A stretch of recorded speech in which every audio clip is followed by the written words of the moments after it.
Good morning साथियों। इस video में हम S1 यानी जो होता है DElEd diploma in elementary education के सेकेंड वर्ष के जो होता है पहला सब्जेक्ट पहला जो S1 पेपर है, जो समकालीन भारतीय समाज में शिक्षा, उसके बारे में जो होता है विस्तृत इसके जितने भी सिलेबस हैं वो सभी सिलेबस को हम इस वीडियो में एक वीडियो में जो खत्म करने की कोशिश करेंगे। और आप सभी को ये विश्वास दिलाते हैं कि ये वीडियो देखने के बाद इसमें से कोई भी क्वेश्चन जो होता है आपको एग्जाम में छूटने वाला नहीं है। तो चलिए बिना देरी किए जो था हम वीडियो को स्टार्ट करते हैं।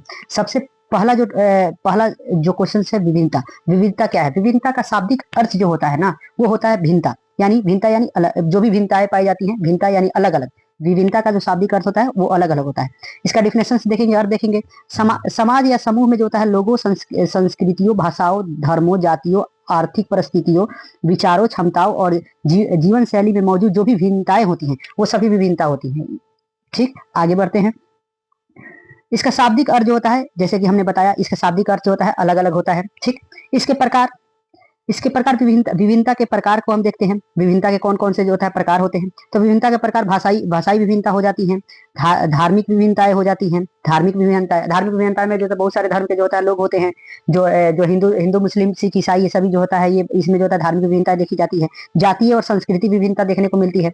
और आर्थिक विभिन्नता जो होता है आर्थिक स्थिति पर जो होता है गरीब वर्ग होते हैं, अमीर वर्ग होते हैं, सभी आर्थिक विभिन्नताएं में आ जाती है। जबकि जातीय में बहुत सारे जो होता है हमारे जो भी जो होता है हमारे समाज में बहुत सारे प्रकार के जातियां भी में बांटा गया है, बहुत सारे वर्णों में जो होता है विभाजित किया गया है, उसमें जातीय विभिन्नताएं देखने को मिलती है। क्षमता के आधार पर विविधता। अब कोई भी जो बच्चा दिव्यांग होता है, कोई जो होता है स्वस्थ होता है, उन सभी में भी जो होता है बहुत सारे जो होता है डिफरेंसेस और बहुत सारे जो है विभिन्नताएं देखने को मिलती है। लैंगिक विभिन्नता में जो हमारे जो होता है लड़का होना, लड़की होना, ट्रांसजेंडर, ये सभी जो होती है ये लैंगिक विभिन्नता देखने को मिलती है। अब बात करते हैं अगला जो होता है शिक्षा में विभिन्नता का महत्व क्या होती है। शिक्षा में विभिन्नता का जो महत्व है उसके बारे में बात करते हैं। ये विभिन्नता शिक्षा में अधिक शिक्षा को जो होता है अधिक समावेशी, प्रभावित और लोकतांत्रिक बनाती है। यानी विभिन्नता जो भी होती है वो समावेशी, प्रभावी शिक्षा को जो होता है समावेशी, प्रभावी और लोकतांत्रिक बनाती है। आगे बढ़ते हैं। ये शिक्षा में कैसे प्रकार के लिए जरूरी होती है? तो सामाजिक अवसर प्रदान करती है, ये हमें समानता का अवसर प्रदान देखती है। ठीक, सामाजिक समन्वय की स्थापना भी करती है। और ये जो होती है ये व्यक्तिगत भिन्नताओं का सम्मान करना सिखाती है। ये जो समावेशी शिक्षा को जो होता है बढ़ावा देने के लिए जो होता है भिन्नता जरूरी होती है शिक्षा में। लोकतांत्रिक मूल्यों का जो होता है विकास करने के लिए, जैसे समानता हो गए, न्याय हो गए, स्वतंत्रता होता है, बंधुता हो गए, सभी को जो होता है बनाए रखने के लिए जो होता है ये विभिन्नता जो जरूरी शिक्षा में विभिन्नता जरूरी होती है। अब रचनात्मकता, नवाचार का विकास होगा। अगर भिन्न भिन्न जो है लोग होगा तो नए सोच होंगे, नए जो होता है विचार उत्पन्न होंगे, तो ये सभी जो रचनात्मकता आएंगी, तो ये सभी को बढ़ावा देने के लिए भी जो होता है विभिन्नता जरूरी होती है। भाषाई और सांस्कृतिक संरक्षण देने के लिए भी विभिन्नता जरूरी होती है शिक्षा में। सामाजिक समन्वय, वही जो समुदाय के बीच जो होता है एकता की भावना बात है कि दूसरे के सहयोग करना है, ये सभी चीज होता है सामाजिक समरसता के जो होता है बढ़ावा देने के लिए ये सभी चीजें में आ जाते हैं। नेक्स्ट क्वेश्चन हम चलते हैं। अपने नेक्स्ट क्वेश्चन के तहत जो आएगा असमानता यानी इनइक्वालिटी क्या है। इनइक्वालिटी का अर्थ देखते हैं। समाज में जो होता है व्यक्तियों, समूहों के बीच अवसरों की, सुविधाओं की, अधिकारों का और यहाँ पे जो होता है अवसर हो गए, सुविधा हो गए, अधिकार हो गए, और यहाँ पे आप लोग करेक्ट कर लीजिएगा, सुविधा की जगह पे जो होता है संसाधन होंगे। क्या होंगे? संसाधनों। ये जो भी संसाधन है, यहाँ पे पहले संसाधनों में जो भी असमान वितरण होते हैं। यानी एक यहाँ पे आप क्या करिएगा, एग्जाम में कीवर्ड पकड़ने का प्रयास करिए, सभी में जो होता है लगभग सेम ही आती हैं। इसमें एक चीजें होती हैं असमान वितरण, या किसी प्रकार के भेदभाव में असमानता कहलाती है। भेदभाव को जो होता है असमानता कहलाती है। यानी कोई भी समाज में व्यक्तियों और समूह के बीच अवसरों का, सुविधाओं का, अधिकारों का और जो होता है संसाधनों में जो असमान वितरण होता है उसी को जो होता है असमानता कहते हैं। ये जो होता है ये सामाजिक हो सकती है, आर्थिक हो सकती हैं, शैक्षणिक, लैंगिक, भौगोलिक, जातीय और सांस्कृतिक इत्यादि विभिन्न रूपों में दिखाई देने को मिलती है असमानता। ठीक, तो अगला देखते हैं कि असमानता के प्रकार जो होता है कि कौन कौन से होते हैं। ठीक, आर्थिक असमानता, लोगों में आर्थिक असमानताएं देखने को मिलती है, जैसे धन और संपत्ति के में जो भी अंतर होते हैं, लोगों के धन आय में भी अंतर हो जाते हैं, उनके संपत्ति में भी अंतर हो जाते हैं, तो ये सभी जो होता है आर्थिक असमानता में आती है। जबकि सामाजिक असमानता क्या होती है? जाति, धर्म, वर्ग आदि के आधार पर जो होता है जो भी प्रकार के भेदभाव जो किए जाते हैं, यानी जो होता है समाज जो भी जाति, धर्म, वर्ग के आधार पर जो भी भेदभाव होते हैं वो आ जाते हैं हमारे सामाजिक असमानता में। जबकि शैक्षणिक असमानता क्या देखती है? गुणवत्तापूर्ण शिक्षक जो होता है, क्वालिटी एजुकेशन में जो असमान पहुंच, यानी जो होता है उसमें भेदभाव, जो कि ग्रामीण क्षेत्र वाले बच्चे जो होते हैं उनमें जो होता है क्वालिटी एजुकेशन नहीं पहुंच पाते हैं एज कम्पेयर टू द शहरी क्षेत्र वाले में। आज भी जो होता है बहुत सारे गाँव में जो होता है जहाँ पे इंटरनेट की सुविधा जो होती है या जो है ऑनलाइन जो बोला जाता है वहाँ पे गुणवत्तापूर्ण शिक्षा जो होता है नहीं पहुंच पाते, वहाँ पे ट्यूशन कोचिंग वगैरह संस्थान का जो होता है कमी देखने को मिलती है। उसके बाद होता है अगला होता है लैंगिक असमानता। लैंगिक असमानता देखने को मिलती है, जैसे पुरुष महिलाओं के बीच जो होता है अवसरों में मतभेद, ये अवसर में जो भी मतभेद होते हैं उन वो लैंगिक असमानता में आ जाएंगे। भौगोलिक असमानता देखने को मिलती है, ग्रामीण और शहरी क्षेत्रों के बीच जो होता है जो भी विकास में अंतर होती है, ये सभी जो होते हैं ये भौगोलिक असमानता आती है। जबकि बात करें हम राजनीतिक असमानता की, इसमें राजनीतिक अधिकारों भागीदारी में जो होता है असमानता जो भी होती है, जो कहीं कहीं देखते हैं कि हम लोग जो पिछड़ा जो बहुत सारे जो पहाड़ी इलाके वगैरह में होते हैं जो उसमें देखने को मिलता है, बहुत सारे जो ग्रामीण क्षेत्रों में आज भी जो है वैसा वैसा जहाँ पे उनको वहाँ पे जो होता है वोटिंग नहीं हो पाता है। तो ये सभी चीजें जो होते हैं राजनीतिक असमानताएं में आती हैं। तो ये असमानता का कारण क्या हो जाएगी भैया, सेम चीजें हैं। ये आर्थिक संरचना, गरीबी एक कारण हो जाएगी, समाज में जो है असमान वितरण हो जाएगी, जातीय व्यवस्था हो जाएगी, शैक्षणिक और सांस्कृतिक पिछड़ापन हो जाएगा, सामाजिक कुरीतियां जो होती हैं ये भी जो है असमानता का कारण बनती है, लैंगिक जो भी लैंगिक भेदभाव जो होती है वो भी जो है असमानता का कारण हो जाती है, दिव्यांगता भी के आधार पर भी असमानता देखने को मिलती है, क्षेत्रीय असमानता भी देखने को मिलती है, राजनीतिक असमानता भी देखने को मिलती है, और सरकारी योजना का असमान लाभ, यानी जो होता है ये सरकारी योजना का जो होता है लाभ असमान लाभ होती है। तो ये सभी इसमें सभी में कारणों ये कारण होती हैं जो कि असमानता का जो है कारण बनती है। ठीक, आगे बढ़ते हैं। शिक्षा में असमानता का प्रभाव क्या होती है, ये क्वेश्चन, ये सभी जितना भी क्वेश्चन हम करवा रहे हैं ये सभी क्वेश्चन कहीं ना कहीं पूछे गए हैं। तो शिक्षा में असमानता का प्रभाव क्या करेगा भैया, समान अवसर का प्रभाव होगा, समान अवसर नहीं मिल पाएगा, विद्यालय में जो होता है पिछड़े की वजह संभावना में वृद्धि हो जाएगी, सॉरी विद्यालय में छोड़ने की संभावना में वृद्धि हो जाएगी, कैरियर के अवसर जो होता है सीमित हो जाएंगे, सामाजिक असमानता बढ़ जाएगी, आर्थिक विकास में जो होता है बाधा हो जाएंगी। ठीक, अब इस प्रकार का जो होता है असमानता देखने को मिलेगी तो आर्थिक विकास में भी बाधा बनेगी, ये उसके बाद राष्ट्रीय विकास प्रभावित हो जाएगा, लोकतांत्रिक मूल्यों का प्रभाव पड़ता है, लोकतांत्रिक मूल्यों पर प्रभाव पड़ता है, शैक्षणिक गुणवत्ता और उत्पादन में कमी हो जाती है। तो ये सभी जो होते हैं ये शिक्षा में जो होता है समानता के प्रभाव जो पड़ते हैं उनके बारे में होते हैं। अब नेक्स्ट हम चलते हैं अपना नेक्स्ट क्वेश्चन के पास, वंचना। वंचना को समझते हैं, वंचना क्या होती है। किसी भी व्यक्ति या समूह के मूलभूत संसाधनों को, अवसरों को, अधिकारों को और से वंचित रह जाना जो उसके विकास के लिए और जीवन स्तर को सुधारने के लिए आवश्यक होती हैं, तो वही वंचना कहलाता है। देखिए एक ये जो चार वर्ड है, संसाधन, अवसर, अधिकार और संसाधन, अवसर, अधिकार और सुविधा, ये चारों ये डिफाइन करने के लिए, असमानता को डिफाइन करने के लिए, वंचना को भी दिखाने के लिए इसमें थोड़े थोड़े अंतर है। भिन्नता जो होता है, विभिन्नता जो होते हैं ये जो लिंग, भाषा आधार पर जो भी प्रकार की भिन्नता पाई जाती है तो विभिन्नता में आते हैं। जबकि बात करते हैं हम असमानता का, तो असमानता में जो होता है ये संसाधन, अवसर और जो अधिकार हो गए और सुविधा होंगे, इनको असमान वितरण जो दिया जाता है, इसमें वितरण जो असमान वितरण होता है वही जो होता है असमानता कहलाता है। ठीक, जबकि वंचना को बात करें कि तो ये सभी चीजें से लोग क्या होते हैं, वंचित रह जाते हैं। ठीक, जो उनके विकास के लिए और उनके जीवन स्तर के लिए, सुविधाओं के लिए आवश्यक होती हैं, तो वो क्या होती हैं, वंचना होती हैं।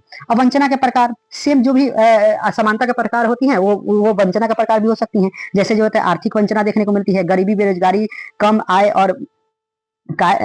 आय और स्वास्थ्य जैसी मूलभूत जरूरतों की कमी देखने को मिलती है। शैक्षणिक वंचना में जो होता है गुणवत्तापूर्ण शिक्षा से लोग वंचित हो जाते हैं। ठीक, सामाजिक वंचना में जो होता है जाति, धर्म, लिंग आदि के आधार पर जो होता है जो भेदभाव देखने को मिलते हैं उससे लोग वंचित होकर के जो होता है वंचित हो जाते हैं, तो वो होता है सामाजिक वंचना। जबकि सांस्कृतिक वंचना जो होते हैं उसमें जो होता है अपनी भाषा को, संस्कृति को, परंपराओं को, विकास के अवसर की जो होता है उसमें कमी होती है, तो वो प्रकार के सांस्कृतिक वंचना हो जाती है।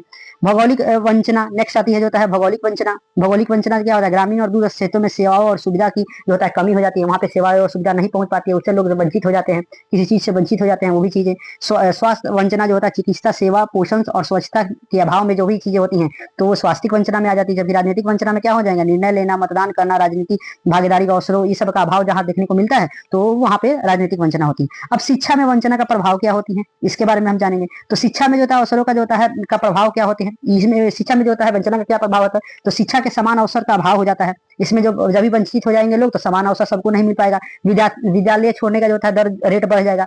अब जब वो लोग वंचित हो गए हैं उसको साइड ही कर दिया गया है तो कहाँ से, ये तो होना ही है। साक्षरता दर में कमी हो जाएगी, एजुकेशन नहीं पड़ा, रोजगार और कैरियर भी जो होता है सीमित हो जाएंगी, गरीबी और सामाजिक असमानता बढ़ जाएगी, राष्ट्रीय एकता का बाधा हो जाएगा, लोकतांत्रिक मूल्यों का विकास नहीं हो पाएगा। तो ये सभी चीज शिक्षा में जो होता है वंचना का प्रभाव होते हैं।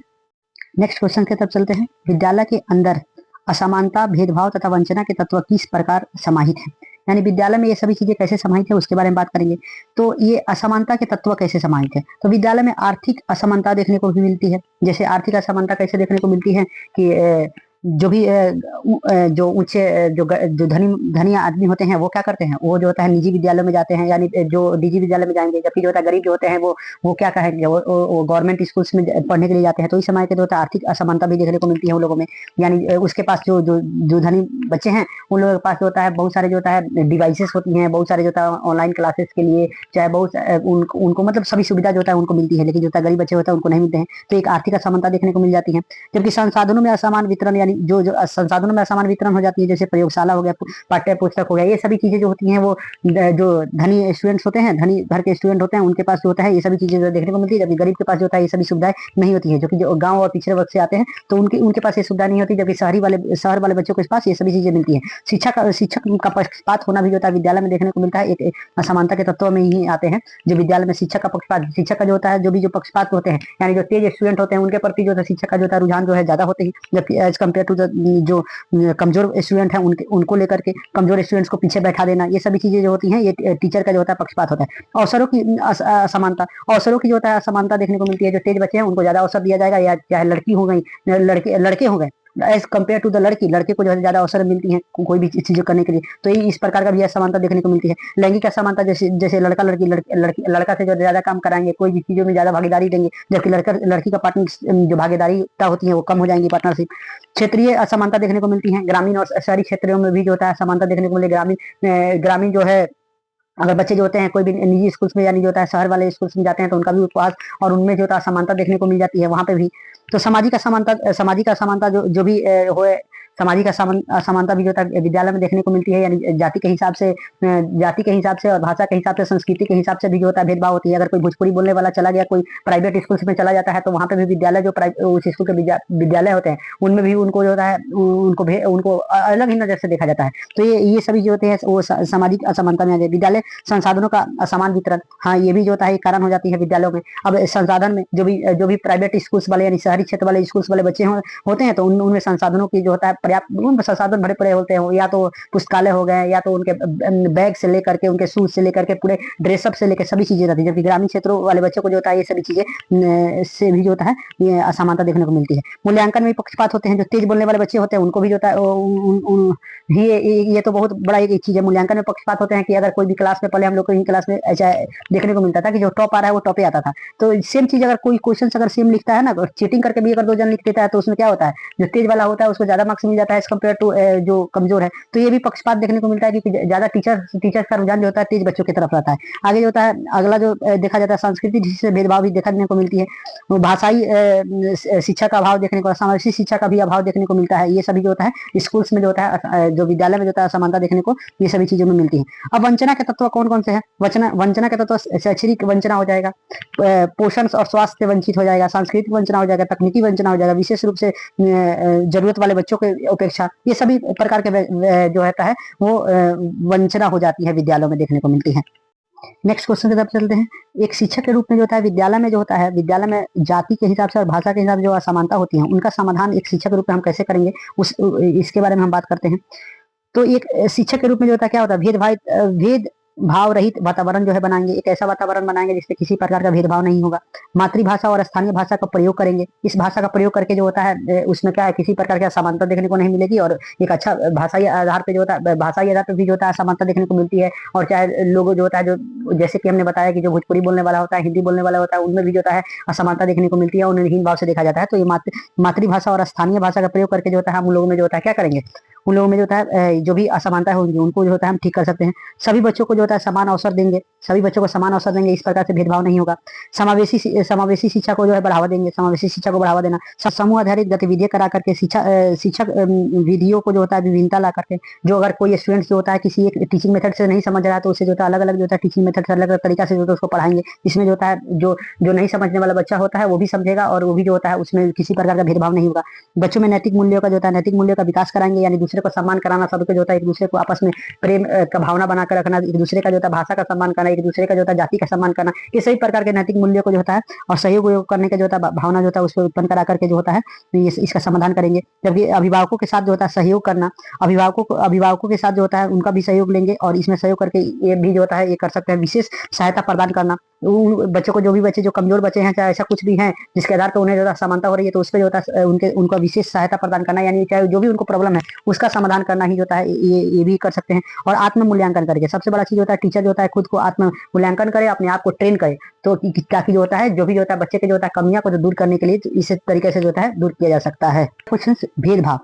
अगला क्वेश्चन पढ़ते हैं कि भेदभाव भेदभाव भेदभाव देखते हैं क्या परिभाषा इसका। किसी भी जो होता है व्यक्ति या समूह के साथ जो होता है जाति, उसके धर्म, उसके लिंग, उसके भाषा, रंग, वेश, शारीरिक स्थिति, क्षमता, विचार के आधार पर अलग या अनुचित व्यवहार करना ही भेदभाव होता है। और किसी के साथ उसके जो होता है भाषा, जाति, धर्म, लिंग या भाषा, रंग, वेशभूषा यानी शारीरिक स्थिति के, क्षमता पे, विचारों पे, इसके आधार पर अगर कोई अनुचित व्यवहार कर रहा है तो समझिए वो सभी जो होता है भेदभाव होती है। अब भेदभाव का प्रकार किस प्रकार से जो होता है भेदभाव हो सकते हैं, तो भेदभाव सामाजिक संदर्भ में होगा। सामाजिक संदर्भ में क्या होगा, उसके जाति के हिसाब से जो होता है भेदभाव किया जा सकता है।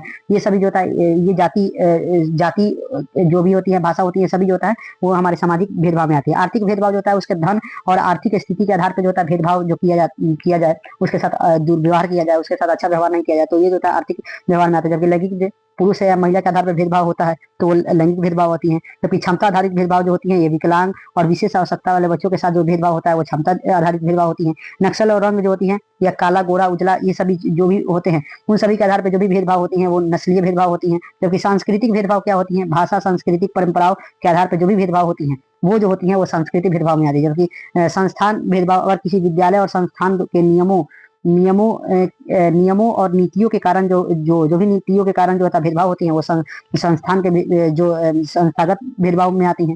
जबकि भेदभाव का कारण क्या होती है भैया, तो भेदभाव के कारण समझ लेते हैं। भेदभाव के कारण जो होती है उसमें जो होता है अज्ञानता, पूर्वाग्रहण, सामाजिक कुरीतियां जो होती हैं ये भी भेदभाव का कारण होता है। आर्थिक असमानता होती है, सत्ता का दुरुपयोग करना, परिशिक्षा का अभाव होना, सांस्कृतिक भिन्नता होना, मीडिया और समाज का प्रभाव, ये सभी जो है कारण हो सकती हैं। ये कारण जो कि वो जो ऊपर हमने प्रकार पढ़ा वो भी जो होता है एक प्रकार के, ये भी सभी चीजें जो है कारण में भी आ सकती हैं। भेदभाव के प्रभाव, अगर भेदभाव होगा तो क्या होगा भैया, तो इसमें क्या होता है व्यक्तियों के जो होता है आत्मसम्मान में कमी हो जाएगी, व्यक्तियों के आत्मसम्मान में कमी हो जाएगी। ठीक, मानसिक तनाव जो होता है होगा, हीनता का भावना आएगी, शिक्षा और रोजगार का अवसर जो होता है कम हो जाएगा, समाज में असमानता और अशांति बढ़ जाएगी, प्रतिभा और क्षमता का विकास नहीं हो पाएगा, समाज में देखभाल और असहिष्णुता बढ़ जाएगी, राष्ट्रीय एकता और प्रगति में बाधा आ जाएंगी। तो ये सभी जो होता है भेदभाव के प्रभाव होते हैं कि ये सभी चीजें जब अगर होंगी तो भेदभाव में इसके प्रभाव क्या क्या हैं, ये सभी चीजें हो जाएंगी। अब भेदभाव को रोकने के लिए उपाय क्या होंगे, तो भेदभाव को रोकने के लिए उपाय में समानता और न्याय की भावना को बढ़ावा देना, जो नैतिक मूल्यों का जो होता है विकास करिए भैया, इसमें हो जाएगा। लोकतांत्रिक मूल्यों का भी विकास करिए, दूसरे का सम्मान करना सिखा दीजिए, शिक्षा के माध्यम में जागरूकता फैलाना, अगर शिक्षित हो जाएंगे तो ये जो भी प्रकार के भेदभाव नहीं हो पाएगा। कानून और नीतियों में सख्ती लागू लाना, सकारात्मक सोच, संवेदनशीलता का जो होता विकास कराना, सभी के प्रति सम्मान और सहयोग का व्यवहार करा देना, मीडिया की भूमिका को सकारात्मक बना देना, ये सभी चीजें जो होता है भेदभाव को हम लोग रोकने का उपाय कर सकते हैं। नेक्स्ट क्वेश्चन की तरफ चलते हैं। सत्ता यानी पावर। सत्ता जो होती है, सत्ता वह वैध अधिकार होती है जिसके आधार पर कोई व्यक्ति, समूह या संस्था दूसरे के व्यवहारों के निर्णयों को और कार्यों को प्रभावित और नियंत्रित और निर्देशित करता है। तो बात करें सत्ता का, तो सत्ता और शक्ति, ये सत्ता समझने के लिए हमें शक्ति समझना पड़ेगा। शक्ति जो होती है, सभी सत्ता जो होती है शक्ति नहीं होती है, यानी जो शक्ति होती है शक्ति को ही जो होता है सत्ता नहीं कहा जाता है। शक्ति के साथ जब जो होता है कानूनी अधिकार जब हमें मिल जाती है और उसका जो होता है उसका जब प्रयोग किया जाने लगता है ना, किसी के व्यवहारों को, किसी के निर्णय को, किसी के कार्यों को जो होता है प्रभावित करने के लिए, तो वो सभी चीजें जो होती हैं सत्ता कहलाती हैं। ठीक, सत्ता का जो होता है अर्थ होता है निर्णय लेना होता है, नियम बनाना होता है, उसका पालन करवाना और पालन करवाना, निर्णय लेना, नियम बनाना और उसका पालन करवाना जो होता है सत्ता का शादी कर सकता है। सत्ता के प्रकार हम देख लेते हैं। राजनीतिक सत्ता के पहले प्रकार में जो होता है राजनीतिक सत्ता आएंगी, यानी जो होता है वैसे जो सरकार प्रशासन द्वारा जो होता है जो भी शक्ति या जो होती हैं, जो यूज होती हैं, वो जो होता है राजनीतिक में। आर्थिक सत्ता होती है, यानी जो धन और पैसा वैसा के हिसाब से जो होता है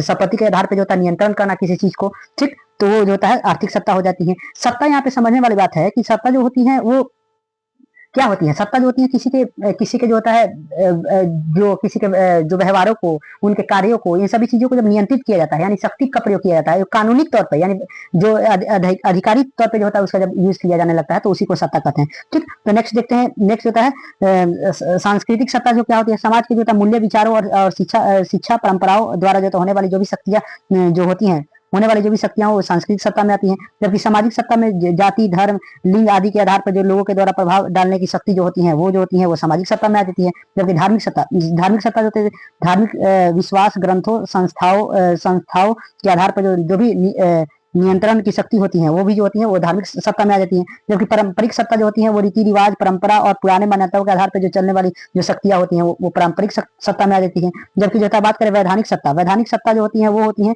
जो कानूनी तौर पर मिलती है, यानी कानूनी संविधानों नियमों के आधार पर जो भी अधिकार जो प्राप्त होते हैं उस शक्ति का यूज किया जाता है, वो संवैधानिक सत्ता होती है। सत्ता के मुख्य विशेषता क्या होती है? सत्ता के मुख्य विशेषता देखेंगे, सत्ता सामाजिक जीवन को का जो होता है महत्वपूर्ण जो होता है अभिन्न अंग होती है। सत्ता जो वैध कानून, नैतिक परंपरा हो सकती है। जो सत्ता जो होती है वो कानूनी भी हो सकती है, नैतिक भी हो सकती है, जैसे हमने देखा उस टाइप में सत्ता व्यक्ति या समूह के व्यवहारों को प्रभावित करती है, लोगों के व्यवहारों को प्रभावित करेंगी, लोगों के कार्य को जो होता है नियंत्रित करेंगी। ये सभी चीजें सत्ता का दुरुपयोग करने से जो होता है शोषण, अन्याय और असमानता को जो जन्म देती है। ठीक, अगर इसका दुरुपयोग किया जाने लगा सत्ता का तो ये शोषण होने लगेगा लोगों का, उसमें अन्याय होने लगेगा लोगों के साथ, असमानता देखने को मिल जाएंगी। सत्ता का सही प्रयोग करने से जो होता है सामाजिक व्यवस्था और न्याय और विकास को जो होता है बढ़ावा मिलती है। तो अगला नेक्स्ट चलते हैं, नेक्स्ट क्वेश्चन होते हैं वर्चस्व को समझ लेते हैं। वर्चस्व क्या होते हैं? जब किसी पार्टिकुलरली समूह और समाज में उनके अपने विचार, संस्कृति, भाषा, मूल्य और ये सभी चीजों को अगर कोई व्यक्ति जो होता है अपने विचारों को, अपने भाषाओं को, अपने धर्म को, अपनी जाति को अगर श्रेष्ठ मान करके दूसरे के विचारों के जो संस्कृति है, दूसरे के भाषा और मूल्य को क्या करता है, थोपता है, यानी अपनी चीजों को कहता है कि मेरा धर्म बेस्ट है, मेरा जो होता है भाषा बढ़िया है, तो उस चीजों को जो जब किसी के ऊपर जो थोपा जाता है तो वो जो होता है और मानने के लिए जो होता है उसे बाध्य किया जाता है, तो ये सभी चीजें जो होती हैं वर्चस्व में आ जाती हैं। क्या आ जाती हैं? वर्चस्व में आ जाती हैं। वर्चस्व जो होता है यहाँ पे थोड़ा करेक्ट कर लीजिएगा कि वर्चस्व मन यानी केवल जो होता है मन, यानी केवल जो होता है यहाँ पे लिख लीजिएगा केवल मन नहीं होगा, केवल मन से जो होता है नहीं, बल्कि जो होता है स्वीकृति या सहमति से भी जो होता है काम की सकती है। तो केवल एक ये भी चीज है कि सत्ता जो होती है केवल बलपूर्वक ही नहीं होती है, यानी स्वीकृति से सबको, अगर कोई ऐसा कानून सरकार बनाइए दे जो सबको जो होता है अच्छा है, सबको जो होता है सबको अच्छा लगे, तो वो स्वीकृति से भी जो होता है उसको अपनाया जाएगा। तो इससे भी चीजें हो जाएंगी कि वो केवल थोपना ही नहीं होता है, ठीक, तो वो अपनाना ही होता है। तो ये भी चीज होती है। अब वर्चस्व के प्रकार देखते हैं। वर्चस्व के प्रकार देखते हैं कि क्या होते हैं वर्चस्व, यानी सांस्कृतिक वर्चस्व देखते हैं। सांस्कृतिक वर्चस्व में एक भाषा और संस्कृति, धर्म को जो श्रेष्ठ माना। सांस्कृतिक वर्चस्व में हम अपने जो होता है भाषा को, धर्म को जो होता है श्रेष्ठ मान करके दूसरे पर थोपेंगे, जबरदस्ती मनवाएंगे, तो वो सभी चीजें सांस्कृतिक वर्चस्व आ जाएंगे। आर्थिक वर्चस्व होते हैं कि पैसा के हिसाब से, यानी कोई पूंजीपति हो गया, यानी कोई पूंजीपति अमीर जो वर्ग है वो लोग जो होता है किसी मजदूर पे डोमिनेट करेंगे कि ये इतना ये करना चाहिए, जो भी चीजें होती हैं। धनिक वर्ग के लोग जो होता है गरीब पे जो होता है जो नियंत्रण करता है, तो ये सभी चीजें होता है आर्थिक वर्चस्व में आ जाएंगे। जबकि राजनीतिक वर्चस्व जहाँ पे जो होता है शासन के तहत और राजनीतिक कानून और प्रशासन पर नियंत्रण जो होती है लोगों को, तो वो जो चीज राजनीतिक वर्चस्व में आ जाएंगी। सामाजिक वर्चस्व है किसी पार्टिकुलर समाज पे किसी चीज का वर्चस्व हो, किसी का जो पार्टिकुलर समाज का वर्चस्व हो, यानी लिंग, जाति, वर्ग आधार पे लोगों को जो होता है नीचा दिखाना, यानी किसी जाति को नीचे दिखा दिए, ये सभी चीज पे वर्चस्व दिखाना, तो सामाजिक वर्चस्व में आता है। जबकि धार्मिक वर्चस्व की बात करें कि धार्मिक विश्वास, ग्रंथ, संस्थाओं के आधार पर वर्चस्व स्थापित करना जो होता है धार्मिक वर्चस्व में आते हैं। जबकि भाषाई वर्चस्व, अब हम अपने भाषा को जो होता है श्रेष्ठ मान लिए और दूसरे की भाषा को कह रहे हैं कि भैया आप मेरा भाषा श्रेष्ठ है, यही भाषा बोलो। जैसे इसका एग्जांपल हम लोग लिख सकते हैं कि जो महाराष्ट्र में जो होता है ये कहा गया था कि मराठी कहा गया था कि जो भी रहेगा वो मराठी बोलेगा, तो मराठी बोलने के लिए, जबकि ऐसा कानून जो भी हमारे भारतीय संविधान में कोई भी ऐसा प्रावधान नहीं है कि जो होता है किसी पार्टिकुलर राज्य में जाके यही चीज बोलना है, सब कोई भी भाषा बोलने के लिए होता है स्वतंत्र है। तो उसमें बताया जाता है कि आपको यहाँ पे रहना है तो केवल मराठी ही बोलना होता है, तो भाषाई वर्चस्व में आ जाएंगे। ठीक, अब वर्चस्व के प्रभाव क्या होते हैं? वर्चस्व से अगर वर्चस्व जहाँ पे दिखाया जाएगा तो वहाँ पे क्या होता है? असमानता जो देखने को मिलेगी, वहाँ भेदभाव देखने को मिलेगी। ठीक, वहाँ पे जो होता है क्या होता है? विविधता और जो होता है बहुलता को नुकसान हो जाएगा। वहाँ पे जो होता है समाज में जो होता है तनाव देखने को मिलेगा, संघर्ष देखने को मिलेगा, हिंसा देखने को मिलेगा, ये सभी चीज बढ़ जाएंगी, असमानता बढ़ जाएंगी, भेदभाव बढ़ जाएगा। उसके बाद जो होता है लोगों का जो होता है क्या होने लगा, लोगों को जो होता है शोषण होने लगेगा, उत्पीड़ना को बढ़ावा बढ़ जाएगा, सभी चीज। इससे वजह से क्या होता है? लोगों की स्वतंत्रता और उनके अधिकारों का जो है हनन हो जाएगा।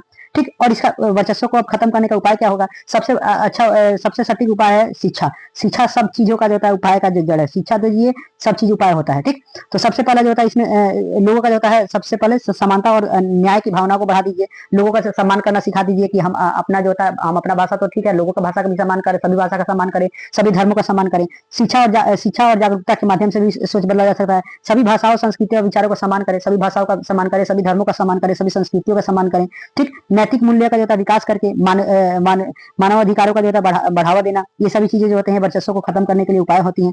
संवाद, जो भी संवाद, सहनशीलता और जो होता है सहयोग की जो होता है की संस्कृति को जो होता है विकसित करना, ये सभी चीज होती है। सहिष्णुता, ये सभी चीजें जो होती हैं वर्चस्व को जो होता है कम करने का उपाय होती है। नेक्स्ट क्वेश्चन तब चलते हैं। नेक्स्ट क्वेश्चन में आ जाएंगे हमारा समता, समानता और सामाजिक न्याय में के लिए शिक्षा की अवधारणा, आवश्यकता और क्या, मतलब शिक्षा कैसे जरूरी है, समानता और सामाजिक न्याय के लिए शिक्षा कैसे जरूरी है, ये सभी चीजों को देखेंगे। तो सबसे पहले जो होता है हम समता का जो होता है डिफिनेशन देखेंगे। इसमें समता क्या है? समता जो होता है प्रत्येक व्यक्ति को उनकी जो होता है आवश्यकता के अनुसार, उसकी परिस्थितियों के अनुसार, उसकी क्षमताओं के अनुसार, ठीक, ये उसके अनुसार जो होता है उसके साथ उचित अवसर, संसाधन और सहयोग प्रदान कराना, ताकि जो सभी को समान स्तर से आगे बढ़ सके, सभी लोग समान स्तर से आगे बढ़ सके, तो ये समता कहलाता है। यानी बेसिकली हम समझ सकते हैं कि समता क्या होता है। लोगों की किसी व्यक्ति का जो होता है उसकी आवश्यकता देखी जाए, किसी व्यक्ति की आवश्यकता देखी जाए, उसकी परिस्थिति देखा जाए, उसकी क्षमता देखा जाए और उसके अनुसार उसको अवसर और संसाधन का जो होता है सुनिश्चित कराया जाए, तो ये जो होता है समता कहलाता है, जिसको इक्विटी बोलते हैं हम लोग। इक्वालिटी जो होता है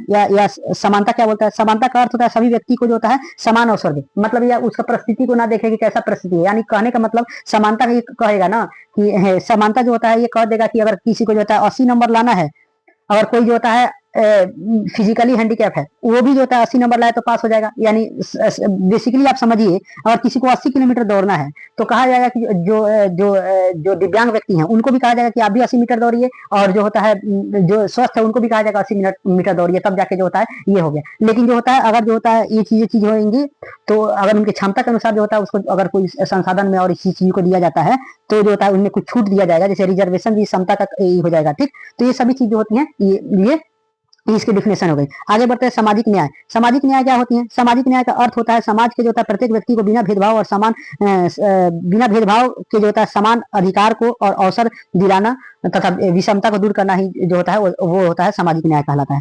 ठीक, अब जो होता है शिक्षा की भूमिका देख लेते हैं। इन सभी में शिक्षा की क्या भूमिका है? तो शिक्षा व्यक्ति के सर्वांगीण विकास में जो होता है मदद करता है। शिक्षा जो होता है भेदभाव, असमानता, अन्याय को जो होता है दूर करने के लिए सबसे प्रभावी माध्यम होती है। यह जो होता है व्यक्ति को जो होता है जागरूक बनाना, व्यक्ति को जागरूक बनाता है शिक्षा, संवेदनशील बनाता है। ठीक, उनमें सहनशीलता लाता है, सहानुभूता लाता है, लोकतांत्रिक मूल्य को जो होता है विकास करने में शिक्षा की आवश्यकता होती है। शिक्षा का जो होता है समता मूलन, समानता पूर्ण और जो होता है न्यायपूर्ण जो होता है समाज का निर्माण करने में क्या आधारशिला कहा जाता है शिक्षा को। तो ये सभी शिक्षा की जो है भूमिका होती है।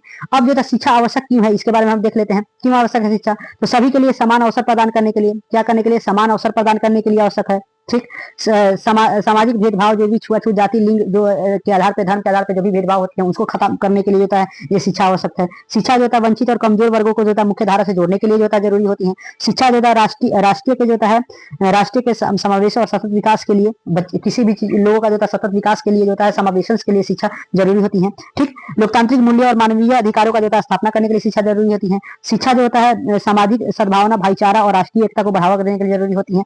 अब शिक्षा में जो होता है क्या क्या चीजें बाधा आती हैं उसके बारे में जान लेते हैं, यानी अवरोध क्या क्या आती हैं। तो गरीबी और आर्थिक जो असमानता जो होती है ये जो होता है एक बाधा का कारण बनती है। सामाजिक भेदभाव जो होती है वो शिक्षा में जो होता है बाधा का काम बनती है। लड़कियों की शिक्षा के प्रति जो होता है भेदभाव सोच होता है, लोग कहते हैं कि लड़की पढ़ेगी नहीं, लड़की होता है चूल्हा चौकी करेगी जबकि लड़का पढ़ेगा। तो ये सभी चीज भेदभाव जो होती है ये अवरोध होती है। ये जो लोगों के रूढ़वादी सोच होती है उसके लिए जो होता है शिक्षा बाधा बनती है। शिक्षा के संस्थान की कमी जो होती है, जो भी शिक्षा के संस्थानों की कमी जो होती है उसके लिए बाधा बन जाएगी। संसाधन जो होता है शिक्षा का जो भी संसाधन ना मिला शिक्षा में वो भी जो होता है कारण बनती है इसके अवरोध के। ग्रामीण दुर्गम क्षेत्रों में शिक्षा की जो होता है अपर्याप्त व्यवस्था, अशिक्षा और जागरूकता का अभाव, नीतियों का सही क्रियान्वयन ना होना, ये भी जो है कारण बनती है। बाल श्रम, बाल विवाह जैसे कुरीतियां जो भी कारण बनती है। डिजिटल डिवाइसिंग जो होता है यानी तकनीकी सुविधा जो होती है ये भी जो होता है कारण बनती है। नेक्स्ट क्वेश्चन की तरफ चलते हैं। नेक्स्ट क्वेश्चन जो होता है प्रतिरोध। प्रतिरोध के बारे में हम पढ़ेंगे। प्रतिरोध की अवधारणा क्या होती है, इसकी अवधारणा देखते हैं। प्रतिरोध का अर्थ होता है किसी भी अन्याय, शोषण, भेदभाव या अवांछित परिवर्तन के विरुद्ध व्यक्ति या समूह द्वारा होता है जागरूक रूप से किया गया विरोध, यानी जो भी किया गया विरोध जागरूक रूप से, यानी जो होता है यह एक सामाजिक, मानसिक, राजनीतिक प्रक्रिया हो सकती है जिसका जो होता है उद्देश्य के अपने जो होता है अधिकारों, मूल्य और अस्तित्व की रक्षा करना होता है। ठीक। प्रतिरोध क्या होता है? प्रतिरोध जो होता है शांतिपूर्वक तरीके से लोकतांत्रिक रूप से किसी जो होता है चीजों का जो होता है अन्याय का और जो भी अन्याय शोषण होते हैं उसके खिलाफ जो भी जो होता है क्या होता है, जो भी प्रक्रिया होती है यानी जो भी विरोध होती है, जो भी विरोध करना उसको संवैधानिक रूप से यानी लोकतांत्रिक रूप से, तो ये प्रतिरोध में आती है। ठीक। प्रतिरोध यह वह प्रक्रिया है जिसके माध्यम से व्यक्ति या समूह अन्याय, अत्याचार और असमानता या अवांछित परिस्थितियों के विरुद्ध जो होता है आवाज उठाकर परिवर्तन लाने का प्रयास करता है। ठीक। अब इसके टाइप देखते हैं कि कितने प्रकार के प्रतिरोध हो सकते हैं। तो व्यक्तिगत प्रतिरोध होती है, किसी व्यक्ति द्वारा अपने स्तर पर अन्याय या दबाव का जो होता है विरोध करना जो होता है व्यक्तिगत प्रतिरोध होता है। सामाजिक प्रतिरोध, समाज के अन्यायपूर्ण नियमों, मान्यताओं, प्रथाओं के विरुद्ध जो भी सामूहिक विरोध होती है वो सामाजिक प्रतिरोध होता है। समाज के प्रति जो भी विरोध होती है वो सामाजिक विरोध में आ जाती है। जबकि राजनीतिक विरोध, ऐसा कोई भी कानून आ जाए, जो कानून आ जाए जो किसी के लिए जो होता है अन्याय दे रहा हो किसी एक वर्ग विशेष या समूह के लिए, तो भी जो होता है वो सभी जो प्रतिरोध उसके बाद जो किया जाएगा तो वो राजनीतिक प्रतिरोध में आ जाएगा। सांस्कृतिक प्रतिरोध यानी सांस्कृतिक वर्चस्व, भेदभाव, पहचान के दमन के खिलाफ जो आवाज उठाया जाता है तो वो सांस्कृतिक प्रतिरोध में आता है। जबकि आर्थिक प्रतिरोध आता है, आर्थिक शोषण, असमानता, संसाधन का अनुचित वितरण का विरोध जो होती है वो आर्थिक विरोध में आ जाती है। ठीक। अब प्रतिरोध का कारण क्या होती है? तो प्रतिरोध का कारण जो होता है, पहला कारण होता है अन्याय और असमानता हो जाएंगी। ठीक। शोषण की उपेक्षा जो होती है उसके कारण होती है। अधिकारों का जो होता है हनन होता है उसके कारण जो होता है इसका कारण हो जाती है। जागरूकता और शिक्षा का प्रसार ये भी कारण होता है। समाज और आर्थिक विषमता भी होता है कारण होता है। सांस्कृतिक टकराव जो होती है वो भी जो प्रतिरोध का कारण होते हैं। नेतृत्व की उपलब्धता यानी नेतृत्व की जो होता है उपलब्धता जो होती है वो भी जो होता है एक प्रकार का जो होता है इसका कारक होती है। ठीक। संचार माध्यमों की भूमिका जो होती है वो भी प्रतिरोध का कारक होता है। जबकि इसका प्रभाव, प्रतिरोध का प्रभाव क्या होता है? तो इसके सकारात्मक प्रभाव होते हैं और एक नकारात्मक प्रभाव होते हैं। तो सकारात्मक प्रभाव देखते हैं। सकारात्मक प्रभाव क्या होंगे? सामाजिक परिवर्तन की शुरुआत हो जाती है। जो भी समाज में जो परिवर्तन होगा, जो भी अन्याय हो रहा था अगर विरोध होगा तो उसके लिए क्या होता है वो अन्याय खत्म हो जाएगा और उसके लिए क्या हो जाएगा सामाजिक जो होता है परिवर्तन हो जाएंगे। अन्याय और शोषण का कमी हो जाता है। समानता और न्याय और अधिकारों का जो होता है स्थापना हो जाएगी। जन जागरूकता और एकता को बढ़ावा एकता जो बढ़ती है। ठीक। नकारात्मक प्रभाव क्या होता है? हिंसा होगा, संघर्ष होगा, अस्थिरता बढ़ती है। ठीक। सामाजिक जो होता है सामाजिक विभाजन और जो होता है विनियमता फैल जाती है। ठीक। और विकास की गति जो होती है धीमी हो जाती है। ठीक। तो ये सभी चीजें होती हैं जो कि प्रतिरोध के प्रभाव होते हैं। आगे नेक्स्ट क्वेश्चन की तरफ चलते हैं।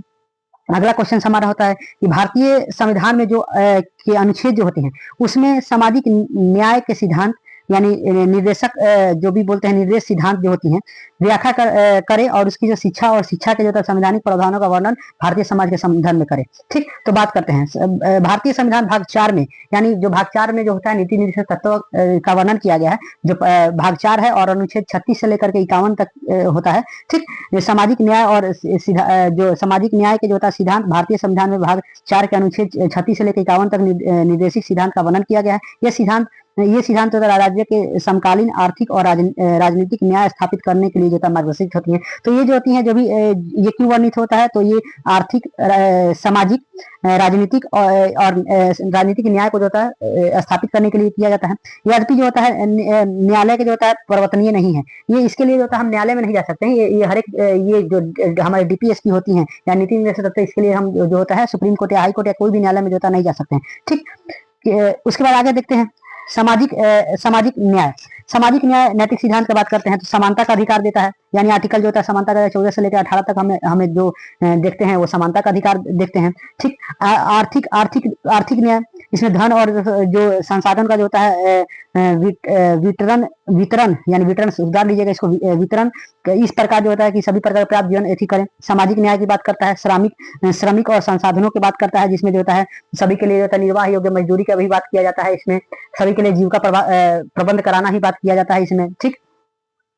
शिक्षा और पोषण के लिए जो होता है निःशुल्क शिक्षा, अनिवार्य शिक्षा का जो होता है ये भी बात किया गया है। ये चूंकि हम इसके बारे में डिटेल्स जो है एक अगला सवाल है उसमें सवाल में करेंगे जिसमें हम जो भी संवैधानिक प्रावधान है कौन से अनुच्छेद में क्या क्या चीजें हैं शिक्षा को रिलेटेड लेकर के तो उसका चर्चा हम करेंगे। कमजोर वर्ग का उत्थान करने के लिए भी जो होता है अनुसूचित जनजातियों के लिए उनके लिए जो होता है शिक्षा का, उनके जो होता है स्वास्थ्य, ये सब के जो प्रबंध कराने के लिए इसका भी बात किया गया है।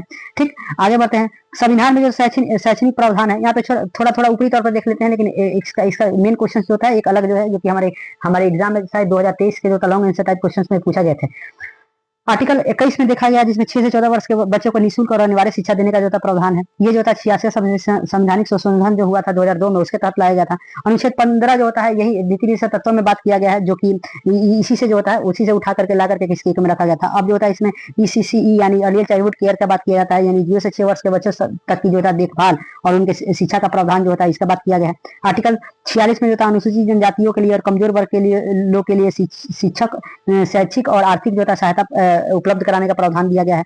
आर्टिकल 29 में जो होता है अल्पसंख्यकों के लिए उनके भाषा, लिपि और संस्कृति की रक्षा करने की बात की गई है। जबकि आर्टिकल जो होता है 30 में बात किया गया अल्पसंख्यकों के शैक्षणिक संस्था स्थापित करने का जो है उसका अधिकार जो दिया गया है। 51 का 1 में जो होता है, यानी 11वां मूल कर्तव्य के रूप में जो होता है जोड़ा गया था कि 6 से 14 वर्ष बच्चों को जो होता है उनके माता पिता का जो होता है वो दायित्व बनता है कि वो उनको स्कूल भेजें। ठीक, तो ये सभी जो होता है शैक्षणिक शिक्षा के जो संबंधित जो होता है कि अनुच्छेद जो है उनके बारे में बात किया गया। शिक्षा से संबंधित अन्य संवैधानिक जो प्रावधान है वो 14 से लेकर 14 और 15 अनुच्छेद में जो होता है 14 और 15 में जो होता है, 14 में जो समानता का अधिकार है, जो कि 15 में जो होता है कि उसको जो होता है किसी भी लिंग और जाति धर्म के हिसाब से जो होता है किसी भी प्रकार का जो होता है भेदभाव नहीं किया जाएगा, उनके लिंग के हिसाब से, जाति के हिसाब से, वंश के हिसाब से, इस पे कोई भेदभाव नहीं किया, उसके बारे में बात किया गया है। अब आर्टिकल 16 में जो होता है अवसर की समानता की बात की गई है, यानी जो होता है जो भी जो गवर्नमेंट की तरफ से जो भी वैकेंसी वगैरह आती है, जो भी चीजें आती है ना, तो उनमें किसी प्रकार का जो होता है भेदभाव नहीं करने की बात की गई है। 73 से होता संशोधन के स्तरीय में ये पंचायती राज और नगर पालिका की बात किया था। 73 संवैधानिक संशोधन जो होता है 1992 के तहत जो होता है पंचायती राज का गठन किया गया, जबकि नगर पालिका का जो होता है 74वां संवैधानिक संशोधन के तहत किया गया था। ठीक, तो ये सभी चीजें हैं, इसके बारे में जो बात किया है। नेक्स्ट क्वेश्चन की तरफ बढ़ते हैं। जो आधुनिकरण, वैश्वीकरण और सामाजिक परिवर्तन की अवधारणा को समझते हैं। तो हम सब आधुनिकरण क्या होती है? तो आधुनिकरण समाज में नई तकनीक को, नए विचारों, नई संस्थाओं और वैज्ञानिक दृष्टिकोण का जो होता है विकास करना ही आधुनिकरण होता है। यानी आधुनिकरण करके नए नए विचार को, यानी हम अपने नए नए विचार को अपनाना, नए नए तकनीकी को अपनाना, नए नए संस्थाओं को, जो भी नई संस्थाओं को जो है अपनाना, ये आधुनिकरण होती है। इसकी विशेषता क्या होती है? इसकी विशेषता हम देखेंगे तो इसकी जो विशेषता नई तकनीकी आविष्कार का जो प्रयोग होता है, पारंपरिक सोच में बदलाव होती है, यानी जो परंपरागत सोच, जो ट्रेडिशनल सोच है उनमें जो है बदलाव आती है, उत्पादनों के संसाधनों में सुधार होते हैं, जीवन स्तर को बेहतर बनाया जा सकता है और शिक्षा, स्वास्थ्य और संचार के आदि में प्रगति होती है। ठीक, अब जो होता है दूसरा देखते हैं वैश्वीकरण क्या होती है। तो वैश्वीकरण देखेंगे तो वैश्वीकरण में क्या होती है? विश्व के देशों को एक दूसरे से जुड़ाव, यानी सभी देशों का एक दूसरे से जुड़ाव जो होता है वो वैश्वीकरण कहलाता है। अब वो वैश्वीकरण जो होती है वो क्या चीज कहते हैं? व्यापारिक अधिकार, तो व्यापारिक के तौर पर होती है, यानी बिजनेस के पर्पज से जुड़ा हो सकती है, सांस्कृतिक विशिष्ट से जुड़ा हो सकती है, विचार, तकनीकी जानकारी एक दूसरे देशों के देश तक आसानी से पहुंचती है, वो वैश्वीकरण होती है। यानी सभी देशों को एक साथ एकजुट करना, वो वैश्विक तौर पर बोले, भाषाई तौर पर बोले, या नए नए विचारों, तकनीकी, ये सभी के जरिए जो होता है सभी देशों को जब एकजुट किया जाता है तो वो जो होता है हमको क्या वैश्वीकरण कहा जाता है। इसकी जो होता है मुख्य विशेषता क्या होती है? मुख्य विशेषता देश के बीच जो होता है व्यापार और संपर्क बढ़ता है, विचारों, संस्कृति और तकनीकों का आदान प्रदान होता है, विश्व का एक दूसरे के करीब आना होता है, प्रतिस्पर्धा, कंपटीशन बढ़ती है। ठीक, अब चूंकि इसका शिक्षा पर क्या प्रभाव पड़ता है? तो विदेशी शिक्षा प्रणाली और जो होता है अब वैश्वीकरण का शिक्षा पर क्या प्रभाव पड़ता है उसके बारे में देख लेते हैं। तो इसके बारे में वैश्विक शिक्षा प्रणाली और जो होता है नए कोर्स का प्रभाव पड़ता है, अंग्रेजी और कंप्यूटर शिक्षा का महत्व बढ़ जाएगा, विद्यार्थियों को जो होता है अधिक अवसर मिलेगा, स्कॉलरशिप मिलेगा और अपॉर्चुनिटी भी मिलेगा, जॉब अपॉर्चुनिटी भी मिलेगा कि जाकर के विदेश में जो होता है वो काम कर सके, ये सभी चीज मिलेगा। स्कूल और कॉलेजों में जो होता है वैश्विक प्रतिस्पर्धा बनेगी, यानी जो बाहर से जो होता है जो स्टूडेंट्स आएंगे, एक दूसरे के देश के स्टूडेंट दूसरे के देश में जाएंगे, वहां पे जो होता है जो भी एजुकेशन होगा वो एक प्रकार का जो माहौल बनेगा, एजुकेशन इन्वायरमेंट बनेंगे, तो ये सभी चीजें होती है वैश्वीकरण से होती है। अब बात करते हैं सामाजिक परिवर्तन क्या होती है।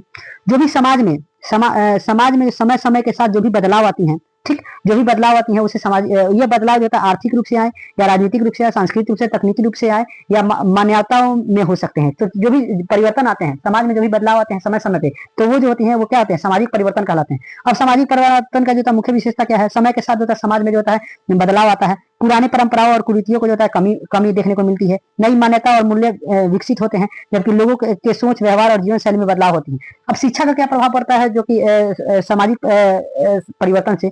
तो ये क्या होती है? शिक्षा समाज की आवश्यकता के अनुसार जो है बदलती रहती है, लड़कियों, पिछड़े वर्ग और कमजोर समूह को जो होता है शिक्षा के अवसर मिलते हैं, शिक्षा समानता, न्याय और भाईचारे की भावना को जो बढ़ाती है, नई पीढ़ी और जागरूकता, जिम्मेदारी और जो होता है सकारात्मक सोच विकसित करती है। अब एक ऊपर हमारे छूट गया था कि आधुनिकरण आधुनिकरण का प्रभाव क्या पड़ता है शिक्षा पे, तो ये देखने के लिए देख लेते हैं। तो शिक्षा के तकनीकी का प्रयोग होगा, नए नए स्मार्ट क्लास, जो भी स्मार्ट क्लास कंप्यूटर वगैरह आएंगे, आधुनिकरण होगा, नए नए तकनीकी आएंगे, तो शिक्षा की गुणवत्ता इससे बढ़ेगी। आईसीटी का प्रयोग ज्यादा होने लगेगा, ठीक, विषयों को कौशल, जो भी विषयों और कौशलों पर जोर दिया जाएगा, ठीक। शिक्षा अधिकार उपयोगी और व्यवहारिक बन जाएगी, और लोगों के सोच को आधुनिक बनाया जाएगा, और वैज्ञानिक तौर पर उनको सोचने के रचनात्मकता कौशल का विकास होगा, यानी नवाचार का विकास होगा आधुनिकरण से, ठीक। अब नेक्स्ट क्वेश्चन की तरफ हम चलते हैं। अपना नेक्स्ट क्वेश्चन होता है गुणवत्तापूर्ण शिक्षा। गुणवत्तापूर्ण शिक्षा क्या है? तो गुणवत्तापूर्ण शिक्षा देखते हैं, ऐसे शिक्षा जो जो प्रत्येक विद्यार्थियों को के सर्वांगीण विकास, यानी शारीरिक विकास हो गया, मानसिक विकास हो गया, बौद्धिक विकास हो गया, सामाजिक, नैतिक और भावनात्मक विकास में सहयोग हो, तथा जो होता है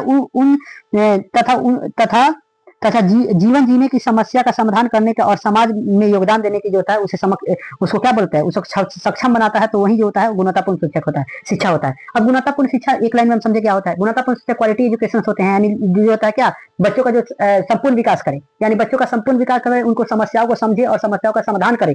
इनके ये सब समस्याओं को समझने के लिए और उसका समाधान करने के लिए जो होता है उनको जो तैयार करता है, उनको सक्षम बनाता है, तो ये चीजें होती हैं, वो गुणवत्तापूर्ण शिक्षा कहलाती है। क्या कहलाती है? गुणवत्तापूर्ण शिक्षा।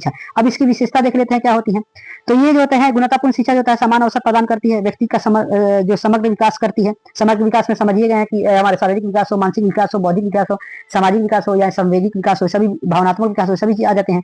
व्यवहारिक जीवन से जुड़े होते हैं, मूल्य और नैतिकता का जो होता है विकास होती है, और समाज और राष्ट्रीय के जो होता है विकास में जो होता है सहायता करती है। ये सभी इसकी विशेषता होगी। अब गुणवत्तापूर्ण शिक्षा के तत्व कौन कौन से होते हैं? कौन कौन से तत्व होते हैं? तो इसके तत्व जो होता है, एक पाठ्यक्रम होता है, ठीक। पाठ्यक्रम जो होता है या समय अनुसार, आवश्यकता के अनुसार जो होता है जीवन का उपयोगी पाठ्यक्रम जो होता है, वो जो होता है एक तत्व हो जाएंगे इससे गुणवत्ता को, यानी गुणवत्तापूर्ण शिक्षा को, ठीक। एक होता है कुशल शिक्षक। कुशल शिक्षक होगा तभी जो होता है गुणवत्तापूर्ण शिक्षा जो होता है गुणवत्तापूर्ण शिक्षा दी जा सकती है। इसमें जो होता है वेल ट्रेंड जो होता है टीचर का होना जरूरी होती है। शिक्षा की जो होता है प्रभावी विधियां, यानी टीचिंग मेथड्स जो होते हैं, वो ये प्रभावी जो मेथड्स होते हैं, वो भी जो होता है गुणवत्तापूर्ण शिक्षा में जो होता है जो उपयोगी होती है। अब बात करें जो होता है इसके एक उपयुक्त शैक्षणिक संसाधन, यानी जो संसाधन का होना भी जो होता है गुणवत्तापूर्ण शिक्षा में जो होता है जरूरी होता है, जिसमें पुस्तक हो गया, प्रयोगशाला हो गया, आईसीटी का खेल और सामग्री, ये सभी चीजें जो होती हैं ये गुणवत्तापूर्ण शिक्षा का जो होता है एक तत्व होती है। मूल्यांकन की उचित व्यवस्था करना, नियंत्रण एवं समग्र मूल्यांकन करना, ये भी जो होती है काम होती है। समावेशी वातावरण जो होती है, ये जो होता है गुणवत्तापूर्ण शिक्षा का जो होता है एक जो होता है तत्व होती है। जीवन उपयोगी शिक्षा, यानी शिक्षा को जो होता है जीवन के उपयोग के तौर पर जो होता है पढ़ाया जाए, ना कि किताबी भाषा के तौर पर पढ़ाया जाए, तो ये सभी चीजें गुणवत्तापूर्ण शिक्षा के तत्व होते हैं। अब आगे बढ़ते हैं। गुणवत्तापूर्ण शिक्षा को निर्धारित करने वाले कौन से कारक होते हैं, कौन कौन से चीजें होते हैं, इसको कारक जो होते हैं, ठीक। शिक्षकों की गुणवत्ता एवं संख्या, ये भी जो होता है उसके कारक होते हैं। पाठ्यक्रम में जो होता है प्रसंगी लचीलापन जो होता है, ये गुणवत्तापूर्ण शिक्षा को निर्धारित करती है। शैक्षणिक संसाधनों उपलब्ध कराना, सेम उसी तरह का जो तत्व है उससे थोड़ा मिलता जुलता ये भी चीजें हैं कि विद्यालय का भौतिक वातावरण जो होती है वो भी जो होता है इसके कारक होते हैं।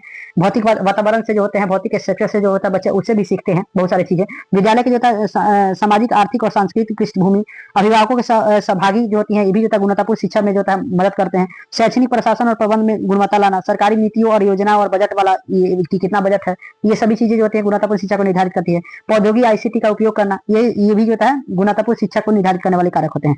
अब देखते हैं गुणवत्तापूर्ण शिक्षा को बेहतर शिक्षा व्यवस्था के लिए जो आवश्यकता है, यानी शिक्षा व्यवस्था के लिए गुणवत्तापूर्ण शिक्षा व्यवस्था के लिए क्या आवश्यकता होती है। उसके लिए प्रत्येक बच्चे को समान अवसर प्रदान करती है। गुणवत्तापूर्ण शिक्षा क्यों आवश्यक है? तो ये प्रत्येक बच्चे को समान अवसर प्रदान करती है। ये विद्यार्थियों को समग्र विकास के लिए, होलिस्टिक डेवलपमेंट के लिए आवश्यक होती है। ये जो होता है समाज में जो होता है समानता, शांति और भाईचारे को बढ़ावा देने के लिए होती है, यानी कहें तो नैतिक मूल्य का विकास कराने के लिए, राष्ट्रीय विकास कराने के लिए, आर्थिक प्रगति के आधार पर तो ये जरूरी होती है। ये विद्यार्थियों को जो आत्मनिर्भर बनाता है, जिम्मेदार बनाता है और कुशल नागरिक बनाने में जो है मदद करता है, ठीक। ये होता है बदले समय में चुनौती और का सामना करने के, जो भी होता है समस्या को समझे, समस्या का समाधान करे, जो भी चुनौती बच्चे के लाइफ में आता है उसको समाधान करने के लिए, उसको फेस करने के लिए जो होता है ये जरूरी होती है। ये गरीबी, बेरोजगारी और अशिक्षा जैसे जो समस्याओं को जो है कम करने के लिए होता है सहायक होती है। तो ये सभी चीजें होती हैं गुणवत्तापूर्ण से क्वालिटी एजुकेशन जो होती हैं, वो जो होता है एक क्यों आवश्यकता होती है बेहतर शिक्षा व्यवस्था के लिए। ये क्वेश्चन भी पूछे गए हैं, सभी क्वेश्चन जितना भी हम डिस्कस कर रहे हैं इस वीडियो में, सभी क्वेश्चन जो होते हैं कहीं ना कहीं पूछे गए हैं और रिपीटेड क्वेश्चन है, तो ये बहुत इंपॉर्टेंट क्वेश्चन है आप सभी के लिए।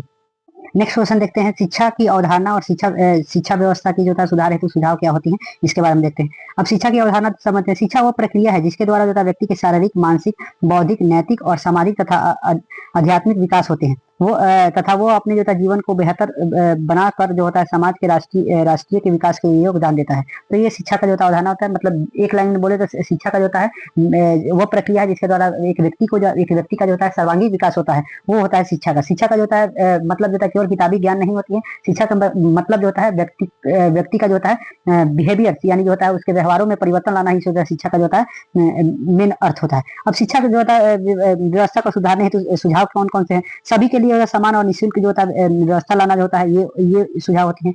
शिक्षा को जो होता है व्यवहारिक, रोचक और जीवन उपयोगी बनाना, ये जो होता है ये शिक्षा व्यवस्था को सुधारने का जो होता है एक उपाय है। शिक्षकों का जो होता है प्रशिक्षण, ट्रेन टीचर का नियमित क्षमता विकसित हो, ठीक, आईसीटी का प्रयोग हो, ठीक, विद्यालयों में जो होता है मूलभूत सुविधाएं जैसे जो होता है पुस्तकालय हो, प्रयोगशाला हो यानी प्रैक्टिकल लैब जो भी होती हैं, वो खेल के मैदान, ये सभी चीजें उपलब्ध हो। पाठ्यक्रम प्रणाली में सुधार कर जो होता है सतत और समग्र मूल्यांकन हो, ठीक, जो कि सीसीई जिसको बोलते हैं, ठीक। शिक्षा में जो होता है मूल्य शिक्षा और नैतिक शिक्षा और पर्यावरणीय शिक्षा का जो होता है शामिल किया जाए। सरकारी व्यय बढ़ाकर जो शिक्षा की जो होता है गुणवत्ता सुनिश्चित किया जाए। तो ये सभी चीज जो होता है शिक्षा व्यवस्था को सुधारने के सुझाव है। अब बात करते हैं शिक्षा, जो भी सार्वजनिक शिक्षा और निजी शिक्षा के बारे में पढ़ते हैं। तो सार्वजनिक शिक्षा क्या होती है? सार्वजनिक शिक्षा यानी जो गवर्नमेंट स्कूल्स होते हैं, गवर्नमेंट स्कूल्स वो होता है जो सरकार के जो होता है पैसे से चलते हैं, ठीक, उसके लिए जो निःशुल्क होते हैं, सबके लिए होते हैं। वो शिक्षा जो सरकार द्वारा संचालित किए जाते हैं, विद्यालयों में जो दी जाती है, तथा जो जगह खर्च सरकार जो होता है, सरकार क्या करती है, उसका खर्च जो होता है वहन करती है। इसका उद्देश्य सभी नागरिकों को समान शिक्षा जो होता है उपलब्ध कराना होता है, ठीक। जबकि निजी शिक्षा क्या होती है? निजी शिक्षा जो होती है निजी संस्थाओं और व्यक्तियों द्वारा संचालित किया जाता है, जिसका खर्च जो होता है उनके माता पिता, मैंने छात्रों का जो होता है माता पिता जो होता है वो देते हैं। और इसके जो होता है उद्देश्य जो होता है गुणवत्तापूर्ण शिक्षा देना और जो होता है स्पर्धी वातावरण बनाना यानी कॉम्पिटिटिव इन्वायरमेंट जो है बनाना, ये सभी चीजें होती हैं, ये निजी शिक्षा कहलाती हैं। अब इन दोनों में जो अंतर देख लेते हैं। एक भी क्वेश्चन पूछा गया है शायद, ये सभी जो जितने भी क्वेश्चन करा रहे हैं सभी क्वेश्चन पूछे गए हैं। सार्वजनिक शिक्षा और निजी शिक्षा में क्या अंतर है? प्रबंध के देख लेते हैं। तो निजी शिक्षा का प्रबंध गवर्नमेंट करता है, जबकि सार्वजनिक शिक्षा का जो प्रबंध होता है निजी शिक्षा का प्रबंध जो होते हैं वो किसी निजी व्यक्ति द्वारा होती है, किसी व्यक्ति विशेष और संस्था के द्वारा होती है, ट्रस्ट के द्वारा होती है। जबकि जो होता है सार्वजनिक शिक्षा जो होती है वो सरकार द्वारा संचालित होती है। जबकि शुल्क देखा जाए तो ये जो होता है बहुत महंगी होती है और ये निःशुल्क होती है। उद्देश्य जो होती है इनमें गुणवत्तापूर्ण शिक्षा देना होती है और कंपटीशन पे ज्यादा बल देती है। जबकि जो होता है ये उद्देश्य सभी को जो होता है शिक्षा देना होती है। जबकि वित्तीय स्रोत देखें तो निजी शिक्षा का जो वित्तीय स्रोत जो होती है वो किसी जो होता है छात्र जो होता है शुल्क देता है। जबकि जो होता है इसमें जो होता है वित्तीय स्रोत छात्र वर्ग जो व्यापक कर यानी जो होता है इसमें जो सार्वजनिक शिक्षा में जो होती है कौन वित्तीय स्रोत होती है, ये सरकार द्वारा दी जाती है, ठीक। नियंत्रण जो देखते हैं तो ये सरकार द्वारा नियंत्रण किए जाते हैं, जबकि जो होता है ये नियंत्रण निजी प्रबंधन के द्वारा किए जाते हैं। सुविधा देखा जाए तो ये सुविधा जो होता है समांतर सीमित होती है, जबकि इसमें जो आधुनिक सुविधा और बेहतर सुविधा देखने को मिलती है। छात्र और शिक्षक अनुपात जो होता है इसमें संख्या कम होती है, जबकि इसमें छात्रों की संख्या जो होती है अधिक होती है। उपलब्धता देखें तो मुख्यतः शहरी क्षेत्र में इसकी उपलब्ध होती है, जबकि ये ग्रामीण और शहरी दोनों में जो होता है उपलब्ध होती है। तो ये रहा सार्वजनिक शिक्षा और निजी शिक्षा में डिफरेंस। अब अगला क्वेश्चन की तरफ हम बढ़ते हैं। अगला क्वेश्चन नंबर 15, उदारीकरण से आप क्या समझते हैं? ये भी क्वेश्चन पूछे गए हैं जो लिबरेटाइजेशन क्या के मतलब क्या होता है, उदारीकरण से क्या समझते हैं? आर्थिक गतिविधियों पर सरकारी नियंत्रण और प्रतिबंधों को कम करना तथा निजी क्षेत्रों में जो होता है अधिकार स्थापित अधिक स्वतंत्रता देना। यानी देखिए उदारीकरण का मतलब होता है कि एक प्रकार का प्राइवेटाइजेशन कर सकते हैं इसको, मैंने छूट देना। यानी मान के चलिए जो होता है आर्थिक गतिविधियों पर सरकारी नियंत्रण यानी सरकार का जो जिसमें गवर्नमेंट का जो होता है नियंत्रण जहाँ पे जो होता है कम हो जाए, क्या हो जाए इसका जो नियंत्रण जो होता है कम हो जाता है और किसी जो होता है निजी क्षेत्र जो होता है निजी क्षेत्र के निजी संस्था के द्वारा और निजी व्यक्तियों के द्वारा उस पर जो होता है अधिकार ज्यादा हो जाता है, तो वो उदारीकरण में आता है, ठीक। 1991 के तहत जो भारतीय सरकार द्वारा आर्थिक उदारवाद की नीति जो अपनाई गई थी, इसमें जो था उद्देश्य जो था इसके अर्थव्यवस्था और विश्व स्तर से जोड़ना, प्रतिस्पर्धा को बढ़ाना, ये सभी चीज का जो होता है और विकास को जो होता है गति देने का जो होता है इसका मेन उद्देश्य था। अब बात करते हैं उदारीकरण का शिक्षा पर पड़ने वाला प्रभाव। क्या शिक्षा पर प्रभाव पड़ा? तो उदारीकरण का जो होता है गहरा प्रभाव पड़ा, ठीक। एक जो होता है निजी शिक्षा संस्था में वृद्धि हो गई, जो भी जो होता है प्राइवेट स्कूल जो है उनमें जो होता है वृद्धि हो गई। शिक्षा को वैश्वीकरण यानी शिक्षा को जो होता है बिजनेस के पर्पज से देखा जाने लगा, ठीक। वो शिक्षा को केवल शिक्षा और सेवा के हिसाब से नहीं देखा जाने लगा, जबकि बजाय जो होता है व्यापार के रूप में देखा जाने लगा, ठीक। गुणवत्ता में जो होता है सुधार आई, ठीक। गुणवत्तापूर्ण शिक्षा जो होती है उनमें सुधार आई, यानी जो था क्वालिटी एजुकेशन में सुधार आई। विधि पाठ्यक्रमों का जो था विकास हुआ, यानी विद्यालय में जो नए नए जो था व्यवसायिक, तकनीकी और व्यवहारिक पाठ्यक्रम जो था उपलब्ध कराए गए। तकनीकों का जो होता है अधिक उपयोग होने लगा, जैसे आईसीटी का उपयोग होने लगा, स्मार्ट क्लास का उपयोग होने लगा, ऑनलाइन शिक्षा पर ये जब उदारीकरण जो हुआ तो शिक्षा में ये सभी चीजें देखने को मिली। रोजगार के जो था अवसर जो होता है वो भी बनने लगे। ठीक, शहरी और ग्रामीण क्षेत्रों में जो था असमानता, ये भी असमानता देखने को मिली, क्योंकि जो है शहरी क्षेत्रों में ही जो है ये सभी जो है प्राइवेट स्कूल देखने को मिलते हैं, ग्रामीण क्षेत्रों में प्राइवेट स्कूल जो होते हैं कम ही देखने को मिलते हैं। शिक्षक की जो है भूमिका जो है उसमें परिवर्तन हो गई। अब शिक्षक जो होता है एक फैसिलिटेटर की तरह काम करेंगे, मार्गदर्शक की तरह काम करते हैं। तो ये सभी चीजें होते हैं उदारीकरण होने पर शिक्षा पर यही सभी प्रभाव पड़ा। नेक्स्ट क्वेश्चन चलते हैं, निजी शिक्षा का नुकसान क्या हुआ, यानी डिमेरिट्स देखेंगे, निजी शिक्षा निजीकरण हुआ शिक्षा का, तो उसमें नुकसान क्या होगा। तो क्या हुआ, खर्च अधिक होता गया, यानी जो था फीस जो है बहुत हो गई। अब कंपेयर किया जाए तो गवर्नमेंट स्कूल से और प्राइवेट स्कूल में, तो गवर्नमेंट स्कूल में फीस कम ही होती है, उसमें तो निःशुल्क होती है, फ्री होती है, जबकि इसमें जो था फीस लगती है। अब शिक्षा में जो है, शिक्षा में क्या हुआ, शिक्षा में असमानता बढ़ गई, शिक्षा में जो है असमानता बढ़ गई, यानी गरीब वर्ग और धनिक वर्ग जो था बच गया, अलग अलग जो था गुणवत्ता मिलने लगा, तो ये सभी जो है असमानता देखने को मिलने लगी। ठीक, व्यापारिक दृष्टिकोण जो होता है ये हो गया, सरकारी नियंत्रण की कमी हो गई, सामाजिक मूल्यों का अपेक्षा देखने को मिल गया, सामाजिक मूल्य का अपेक्षा, प्रतिस्पर्धा और तनाव बढ़ गया, यानी कंपटीशन बढ़ गया, अंक लाने के पीछे लोग जो भागने लगे। ठीक, ग्रामीण क्षेत्रों की उपेक्षा हुई, ग्रामीण क्षेत्र में जो है ये जो निजी स्कूल्स हैं वो नहीं देखने को मिलते हैं। ठीक, शहर में जो है केंद्रित होते हैं, तो ये सभी चीजों में जो है उपेक्षा देखने को मिली, कमी देखने को मिली ग्रामीण क्षेत्रों में। शिक्षा के जो है मानवीकरण नहीं हुआ, यानी जो है स्टैंडर्डाइजेशन नहीं हो पाया। तो ये सब अलग अलग पद्धति अपनाया गया जिससे शिक्षा का जो था कोई भी समान जो था मानक स्टैंडर्ड निर्धारित नहीं हो पाया। तो ये सभी चीज होती हैं, ये आने से जो था यही चीज डिमेरिट हुए हैं। आगे नेक्स्ट क्वेश्चन की तरफ पढ़ते हैं। नेक्स्ट क्वेश्चन है, अभिवंचित और उपेक्षित वर्ग से आप क्या समझते हैं, इसके बारे में जानेंगे कि जो अभिवंचित वर्ग होते हैं उसको क्या कहते हैं, उपेक्षित वर्ग होते हैं उसको क्या कहते हैं। ऐसे बच्चे जो गरीब हों, गरीबी, जाति, लिंग, दिव्यांगता, भौगोलिक दूरी, भाषा, परिवार की अशिक्षा आदि कारणों से जो होता है शिक्षा के समान अवसरों से वंचित रह जाते हैं। यानी जो बच्चा को जो होता है वो जाति के हिसाब से, भैया गरीबी के हिसाब से, लिंग के, दिव्यांगता के हिसाब से, या भौगोलिक परिवेश के, क्षेत्रीय दूरी के हिसाब से, भाषा के हिसाब से, जो भी कारण से जो होता है वो शिक्षा से अगर जो वंचित हो जाते हैं, जिस शिक्षा के समान अवसर से वंचित रहता है वही अभिवंचित कहलाते हैं, अभिवंचित वर्ग कहलाते हैं। ठीक, ये बच्चे जो होता है समाज को जो होता है मुख्य धारा से पीछे रह जाते हैं। ठीक, उपेक्षित वर्ग क्या होते हैं, वैसे जो जिन्हें जो होता है समाज में भेदभाव, उपेक्षा, तिरस्कार का सामना करना पड़ता है, उपेक्षित वर्ग होता है। समाज में जिसे तिरस्कार का सामना करे, उपेक्षित, भेदभाव का सामना करे, ये होते हैं। उदाहरण की तरफ है दलित, आदिवासी, अल्पसंख्यक, घुमतू जातियों, बाल श्रमिकों के बच्चे जो होते हैं, ये सभी जो होता है सड़क पर जो होता है रहने वाले बच्चे, ये सभी जो होता है उपेक्षित वर्ग में आते हैं। अब जो होता है अभिवंचित वर्ग में बच्चों को सामाजिक और आर्थिक स्थिति के बारे में समझिए। इसमें क्या होता है, उनके सामाजिक और आर्थिक स्थिति बच्चों की क्या होती है उसके बारे में। अधिक परिवार में गरीबी और अशिक्षा होती है। ठीक, उनके पास पोषण, स्वास्थ्य, कपड़ा जो होता है, जो भी मूलभूत सुविधा होती है ये नहीं होती है। स्कूल जाने में कठिनाई होती है। पढ़ाई के लिए जो होता है घर जो होता है, घर में जो होता है सहयोग और शैक्षणिक वातावरण में कमी होती है। कोई जो होता है बच्चे जो है बाल मजदूरी और घरेलू काम में लग जाते हैं। तो ये सभी चीज जो होते हैं ये देखने को मिलते हैं। अब आगे देखते हैं, सामाजिक और आर्थिक स्थिति में सुधार के लिए विद्यालयों के द्वारा क्या कौन से कदम उठाए जाते हैं उसके बारे में होता है। मैंने जो भी जो होता है उपेक्षित वर्ग के बच्चे होते हैं, वंचित वर्ग के बच्चे होते हैं, इनके लिए इनके सामाजिक और आर्थिक स्थिति को सुधारने के लिए विद्यालय क्या करता है वो देखिए। विद्यालय जो होता है समावेशी और संवेदनशील वातावरण बनाता है, समावेशी बनाता है, समान परिवेश में सभी को शिक्षा देता है, ऊंच नीच भेदभाव जाति आधार पे या कोई भी गरीबी आर्थिक आधार पे किसी प्रकार का भेदभाव किए बिना निःशुल्क और गुणवत्तापूर्ण शिक्षा देता है, यानी फ्री एजुकेशन देता है, और क्वालिटी एजुकेशन, मध्याह्न भोजन और पोषण युक्त खाना। जो कोई भी जो वंचित वर्ग के बच्चे होते हैं ये पोषण युक्त जो खाना देता है, जैसे मिड डे मील जो होता है, ये सभी चीजें जो होती हैं उनको एक पोषण तत्व कम, उनको पेट भरने के लिए खुद को जो अब जिसके पास जो खाना ही, जिसके पास इतना गरीबी है जिसके पास खाना नहीं है, तो वो क्या ही वो मिड डे मील की तरह उसको लेगा, उसको एक भोजन की तरह लेगा। ठीक, छात्रवृत्ति और आर्थिक सहायता जो होता है ये प्रदान करती है स्कूल। उसके बाद होता है ब्रिज कोर्स और अतिरिक्त कक्षाएं जो होता है देती है, जो वैसे बच्चे जो होते हैं जो कि जो पढ़ने में कमजोर है उसके लिए तो अतिरिक्त क्लास देना। परामर्श और मार्गदर्शन मिलता है, विद्यालय के द्वारा मार्गदर्शन मिलता है, उन्हें परामर्श मिलता है कि ऐसे करना चाहिए, क्या नहीं करना चाहिए। अभिभावकों की जो है सहभागिता देखने को मिलती है। ठीक, उसके बाद समुदाय और सरकार योजना से जुड़ाव, यानी जो भी सरकार के द्वारा योजनाएं होती हैं उनका जो होता है उनसे जो जुड़ाव देखने को मिलता है। तो ये सभी चीजें जो होती हैं ये एक आर्थिक स्थिति को सुधारने के लिए विद्यालय के द्वारा उठाए गए कदम होती हैं। नेक्स्ट क्वेश्चन की तरफ चलते हैं, क्वेश्चन नंबर 18 की तरफ देखते हैं।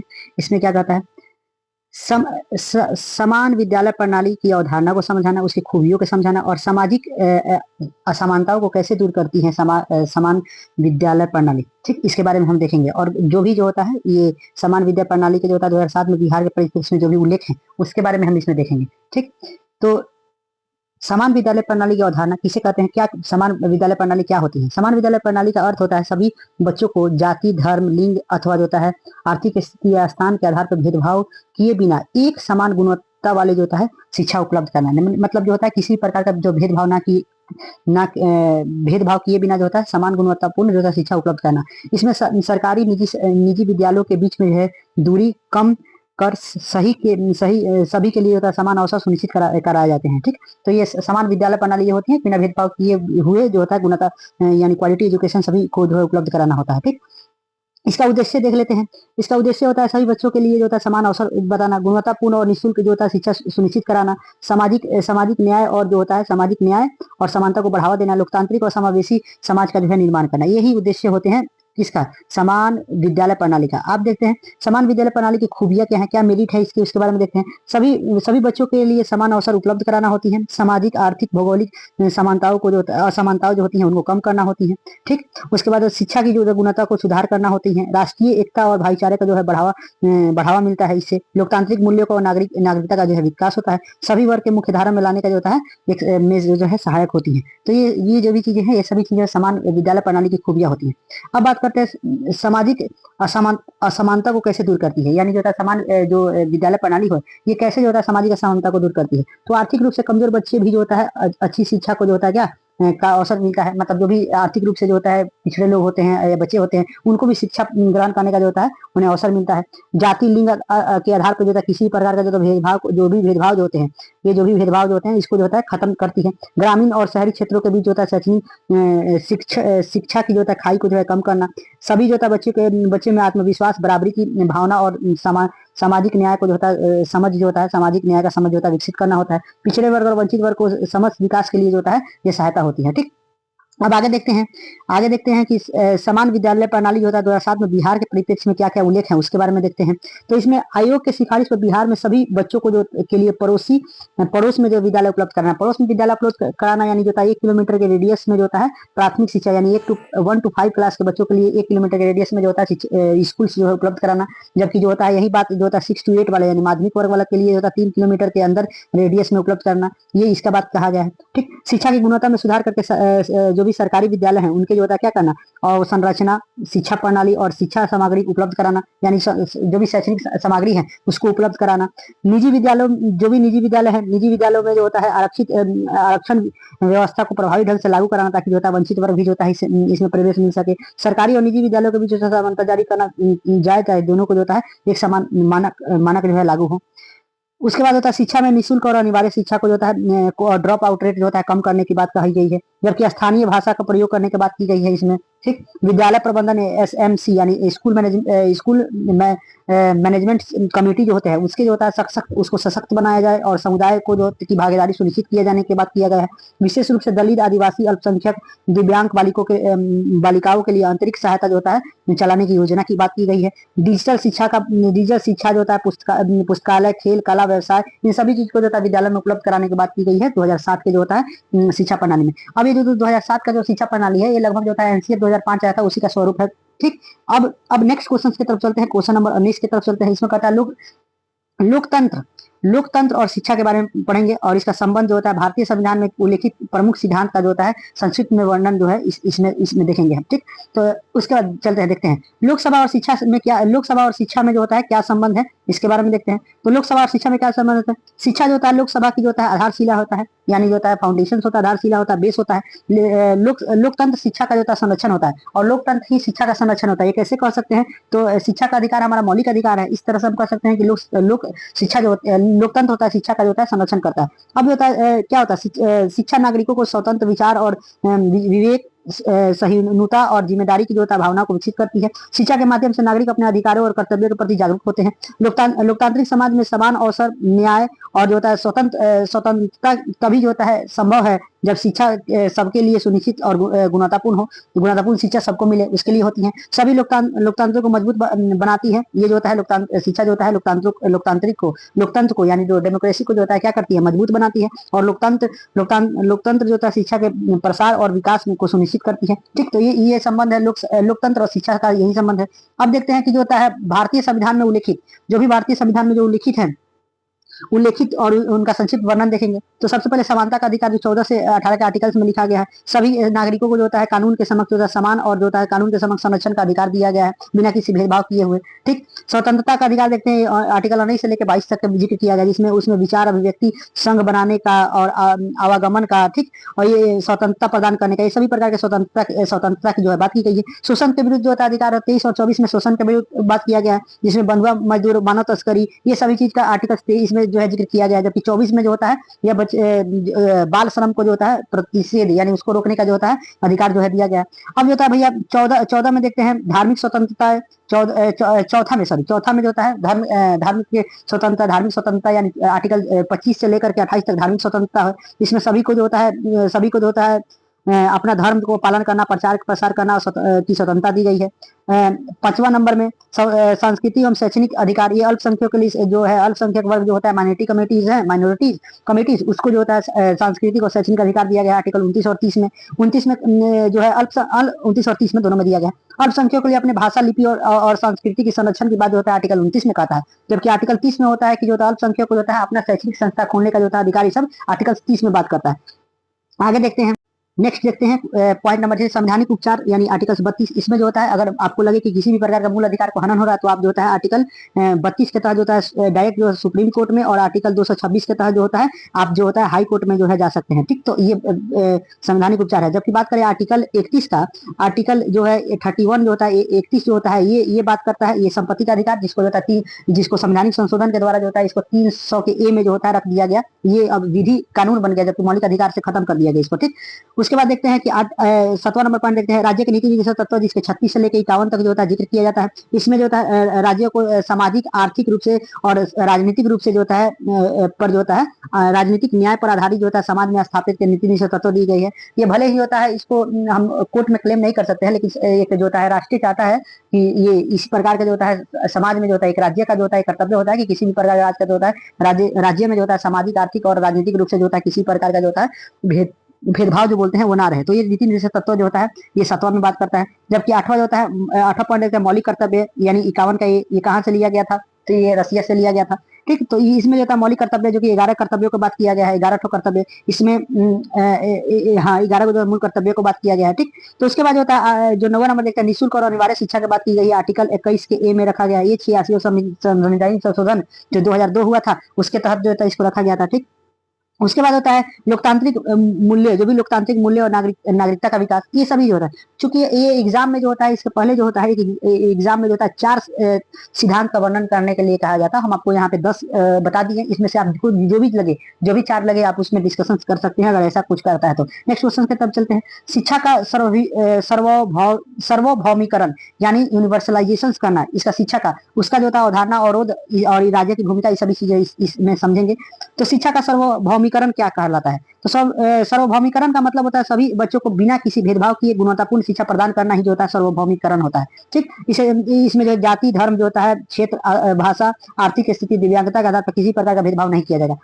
इसका जो होता है उद्देश्य ऐसा समाज बनाना होता है कि जहाँ बच्चे जो होता है शिक्षित होते हैं और उनके अधिकार और अपने अधिकारों और कर्तव्यों को जो जानते हैं। तो ये सर्वभौमीकरण होता है, मैंने बिना किसी भेदभाव को जो होता है सबके लिए जो होता है गुणवत्तापूर्ण शिक्षा प्रदान करना बिना किसी भेदभाव के, तो ये होता है सर्वभौमीकरण। ठीक, उसके बाद होता है शिक्षा के सर्वभौमीकरण का अवरोध। क्या चीजें होती हैं जो बाधा बनती हैं शिक्षा के सर्वभौमीकरण बनाने से? तो गरीबी और आर्थिक असमानता, जाति और सामाजिक भेदभाव जो है ये इसको बाधा अवरोध बनती है। लिंग भेदभाव और बालिका शिक्षा के जो उपेक्षित कराना और अशिक्षित और जागरूकता में कमी कमी वाले जो होता है अभिभावक, जो अशिक्षित अभिभावक होते हैं, जो बिना पढ़े लिखे होते हैं, वो भी जो होता है इसमें सार्वभौमिकरण में दिक्कत डालते हैं। ठीक, विद्यालय की जो होता है कमी या बुनियादी सुविधा के अभाव के कारण बाल श्रम, प्रवास और जो होता है असुरक्षित परिस्थितियां, विकलांग बच्चों के लिए जो होता है विशेष सुविधा का अभाव जो होती है, ये सभी चीजें जो होती हैं सार्वभौमिकरण का जो होता है क्या होता है, अवरोध होता है। ठीक, अब जो होता है शिक्षा के सार्वभौमिक हेतु जो होता है राज्य की क्या भूमिका है, ऐसा सार्वभौमिकरण बनाने के लिए जो शिक्षा का क्या ये होती है। तो ये निःशुल्क और अनिवार्य शिक्षा आरटीई 2009 में आरटीई 2009 में जो होता है कहा गया है, सभी के लिए समान और गुणवत्तापूर्ण शिक्षा का सुनिश्चित कराना होता है। विद्यालयों के लिए होता है पर्याप्त संख्या और भवन और शौचालय, पेयजल, पुस्तकालय, खेलकूद जैसे सुविधाओं का उपलब्ध कराना। लड़कियों, अनुसूचित जनजाति और अल्पसंख्यक दिव्यांगों बच्चों के लिए होता है विशेष योजना चलाना। ठीक, उसके बाद होता है शिक्षकों के लिए पर्याप्त नियुक्ति और प्रशिक्षण, यानी शिक्षक जो होता है पर्याप्त होने चाहिए, जिसका रेशियो भी बताया है 1:30 के रेशियो में। ठीक, शिक्षक का होना चाहिए और इसमें इनमें ट्रेन से शिक्षक भी जो होता है होना चाहिए। मध्याह्न भोजन जिसको निःशुल्क पुस्तकें, वर्दी, छात्रवृत्ति जैसे जो है योजनाओं का प्रदान कराना। समाज में जो है शिक्षा के महत्व के प्रति जो है जागरूकता फैलाना और जो है भेदभाव समाप्त करना। तो ये सभी चीजें होता है कि जो है राज्य की एक भूमिका होती है। शिक्षा के सार्वभौमिकरण के निर्धारित करने वाला जो मानक है, क्या क्या चीजें होता है कि जो बताती है कि शिक्षा जो है सार्वभौमिक है। तो सबसे पहले उपलब्धता, सबके लिए उपलब्ध हो। ठीक, पहुंच, सबके लिए पहुंच हो, यानी हर घर के पास हो। यानी इसी के लिए ना बात किया गया है कि 1 किलोमीटर के रेडियस में जो होता है प्राथमिक शिक्षा, 3 किलोमीटर के रेडियस में माध्यमिक शिक्षा के बारे में, तो सबके पास पहुंच हो।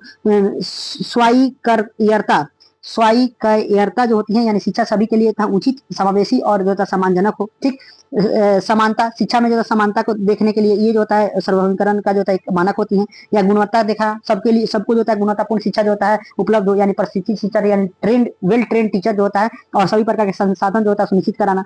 प्रासंगिकता जो होती है, यानी शिक्षक के जीवन के समाज और भविष्य के लिए उपयोगी हो। परिणाम क्या होता है, शिक्षा को सीखने के लिए परिणाम बेहतर हो और बच्चे जो होता है बच्चे समझ जो सक्षम बने। तो ये सभी चीजें होती हैं, ये सार्वभौमिकता की जो होता है को निर्धारित करने वाला मानक होते हैं। नेक्स्ट क्वेश्चन की तरफ बढ़ते हैं। क्वेश्चन नंबर 21 देखते हैं। इसमें देखेंगे हम कि बच्चों के जो होता है शिक्षा का अधिकार, यानी संवैधानिक परिप्रेक्ष्य में जो होता है शिक्षा के जो होता है से संबंधित जो होता है संवैधानिक प्रावधान है, वो कैसे जो होता है बच्चों पर प्रभाव डालते हैं, उसके बारे में हम देखेंगे। ठीक, तो ये देखें, इसका देख लेते हैं। हर बच्चे को जो शिक्षा प्राप्त करना उसका अधिकार होता है। ये जो होता है यह अधिकार जो होता है भारतीय संविधान द्वारा जो होता है पारित मौलिक और संरक्षण और कानूनी अधिकार में है। ठीक, इसका जो होता है उद्देश्य जो होता है प्रत्येक बच्चे को समग्र विकास, यानी देखिए समग्र विकास और खुशहाल जीवन को सुनिश्चित करना होता है। ठीक, अब देखते हैं यहाँ पे संविधान परिप्रेक्ष्य में बच्चों की शिक्षा का अधिकार क्या है, उसके बारे में देखते हैं। भारतीय संविधान बच्चों को शिक्षा, समानता, संरक्षण और विकास के अधिकार को प्रदान करती है। ठीक, विभिन्न अनुच्छेदों और नीतियों में जो बच्चों के शिक्षा अधिकार की गारंटी देते हैं। ठीक, राज्य के द्वारा का दायित्व है कि जो होता है वो प्रत्येक बच्चे को निःशुल्क और अनिवार्य शिक्षा प्रदान करे। ये तो आप ध्यान में रखिएगा कि आरटीई 2009 में जो होता है, आरटीई 2009 में जो होता है इसका जिक्र किया गया है। ठीक, शिक्षा से संबंधित मुख्य संवैधानिक प्रावधान। अब देखिए यहाँ पे जो हमने बात किया था कि आगे जो होता है हम जिक्र करेंगे पार्टिकुलरली। आर्टिकल 14 में जो होता है विधि के समक्ष समानता और विधि के समक्ष संरक्षण, यानी सबको जो होता है समानता का अधिकार जो है दिया गया है। आर्टिकल 15 में कहता है कि धर्म, जाति, लिंग, जन्म के स्थान पर किसी प्रकार का भेदभाव नहीं किया जाएगा। आर्टिकल 15 का 3 कहता है कि महिलाओं और बच्चों के लिए विशेष प्रदान का अधिकार दिया जाएगा। ठीक, आर्टिकल 21 का एक कहता है, ये इंपॉर्टेंट है कि 6 से लेकर 14 वर्ष तक सभी बच्चों को निःशुल्क और अनिवार्य शिक्षा का अधिकार जो है गवर्नमेंट सुनिश्चित करेगी। जो अनुच्छेद जो होता है 24 में कहता है 14 वर्ष से कम आयु वाले बच्चों को कारखानों में जो होता है नियोजित करने का निषेध है, यानी जो होता है उनको खतरनाक कामों करने से जो होता है उनको रोकने की बात किया गया है। जबकि 39 का ई और एफ में बच्चों को स्वास्थ्य और विकास के शोषण के संरक्षण के लिए बात किया गया है। आर्टिकल 45 में 0 से 6 वर्ष के बच्चों के जो होता है प्रारंभिक देखभाल और शिक्षा की व्यवस्था की बात की गई है। आर्टिकल जो होता है 46 में अनुसूचित जनजातियों के लिए उनके लिए शैक्षणिक और आर्थिक हितों का प्रावधान जो है उसके बारे में। आर्टिकल जो होता है 51 का पहले का के जो होता है, इसमें जो होता है 6 से 14 वर्ष बच्चों को किसमें, आर्टिकल 51 के पहला का के में, इसमें यानी 11वां स्थान में कहा गया है। 11वां में कहा गया है कि 6 से 14 वर्ष के बच्चे को जो होता है स्कूल भेजना। ठीक, 6 से 14 वर्ष के बच्चों को जो होता है स्कूल भेजना जो होता है माता का पिता का जो होता है क्या है, अभिभावकों का जो होता है कर्तव्य होगा। आर्टिकल 32 और 226 के द्वारा जो होता है हम जो भी मौलिक अधिकारों में जो भी हमारा हनन लगता है कि हमारा मौलिक अधिकार को जो होता है हनन हो रहा है, तो उसके लिए हम जो होता है सुप्रीम कोर्ट और हाई कोर्ट जा सकते हैं। तो ये जो होता है शैक्षणिक कुछ जो होता है प्रमुख जो होता है संवैधानिक प्रावधान थे। अब शिक्षा से संबंधित जो होता है संवैधानिक प्रावधान के कारण बच्चों पर क्या प्रभाव पड़ा है उसके देखिए। बच्चों को जो निःशुल्क और अनिवार्य शिक्षा मिली है, क्या भैया निःशुल्क और अनिवार्य शिक्षा मिली है, ठीक। समानता का अधिकार जो होता है मिलने से बच्चों में जो होता है बिना भेदभाव, किसी भी भेदभाव और समानता जो होता है ये खत्म हो गई है। बाल श्रम को रोकने के लिए जो होता है आर्टिकल, जो बाल श्रम आर्टिकल जो होता है किसमें, आर्टिकल 24 में जो होता है बाल श्रम का जो होता है, बाल श्रम पे रोक का बात किया गया है। तो इसके लिए होता है बाल, जो भी बच्चे जो होता है जो मजदूरी वजूरी करते हैं उनको रोकने का जो होता है थोड़ा बहुत जो भी, अब घरेलू जो घर के जो होता है स्थिति को देख करके कार्य कर रहा है तो वो चीजें अलग है, लेकिन बाल श्रम को रोकने का जो होता है और उनका शोषण जो हो रहा है उसके उसमें जो होता है रोक देखने को मिला है। उसके बाद क्या होता है कमजोर वर्ग के जो होता है विशेष प्रावधान के शिक्षा और तथा समान पहुंच जो होता है सुनिश्चित होता है। बच्चों का जो होता है बच्चों के स्वास्थ्य और पोषण और प्रारंभिक देखभाल को होता है और बेहतर ढंग से इसको प्रदर्शित किया गया, प्रदर्शित करते हैं, ठीक है, बेहतर ढंग से जो होता है प्रदर्शन करते हैं। बच्चों का आत्मविश्वास, जागरूकता और सामाजिक सहभागिता बढ़ती है। वे जो होता है अपने अधिकारों के प्रति जो है जागरूकता होता है। ये जो होता है संवैधानिक प्रावधान है तो अपने अधिकार की तरफ जाने की बच्चा है, हमको पढ़ने का जो होता है सबको अधिकार है, मौलिक अधिकार है हमारा। तो शिक्षा के शिक्षित बच्चे जो होता है भविष्य में कुछ अच्छे नागरिक बनकर देश के जो होता है विकास में अपना योगदान देते हैं। तो ये सभी चीज होता है ये जो भी संविधान में जो होता है शिक्षा का प्रावधान है तो इससे बच्चों पे यही सभी प्रभाव पड़ा। नेक्स्ट क्वेश्चन की तरफ चलते हैं, क्वेश्चन नंबर 22 की तरफ देखते हैं। इसमें हम जिक्र करेंगे कि राष्ट्रीय विकास और शिक्षा तथा जो होता है प्रमुख शिक्षक नीतियां जो होती हैं और शिक्षा अभियान के बारे में हम इसमें पढ़ेंगे, ठीक। देखते हैं राष्ट्रीय विकास और शिक्षा के बारे में देख लेते हैं। शिक्षा जो होता है शिक्षा राष्ट्रीय विकास की जो होता है आधारशिला होती है। शिक्षा में मानव संसाधन का विकास होता है और जो आर्थिक, सामाजिक और सांस्कृतिक विकास में गति देती है। शिक्षा वैज्ञानिक सोच, नवाचार और कौशल को बढ़ावा देती है और देश की उत्पादकता को बढ़ाती है। शिक्षा जो होता है सामाजिक समानता और राष्ट्रीय एकता और जो होता है लोकतंत्र मूल्यों का जो होता है विकास करती है। शिक्षा से स्वास्थ्य, जनसंख्या नियंत्रण और जो होता है पर्यावरण संरक्षण जैसे जो होता है लक्ष्यों को प्राप्ति में जो होता है सहायता मिलती है।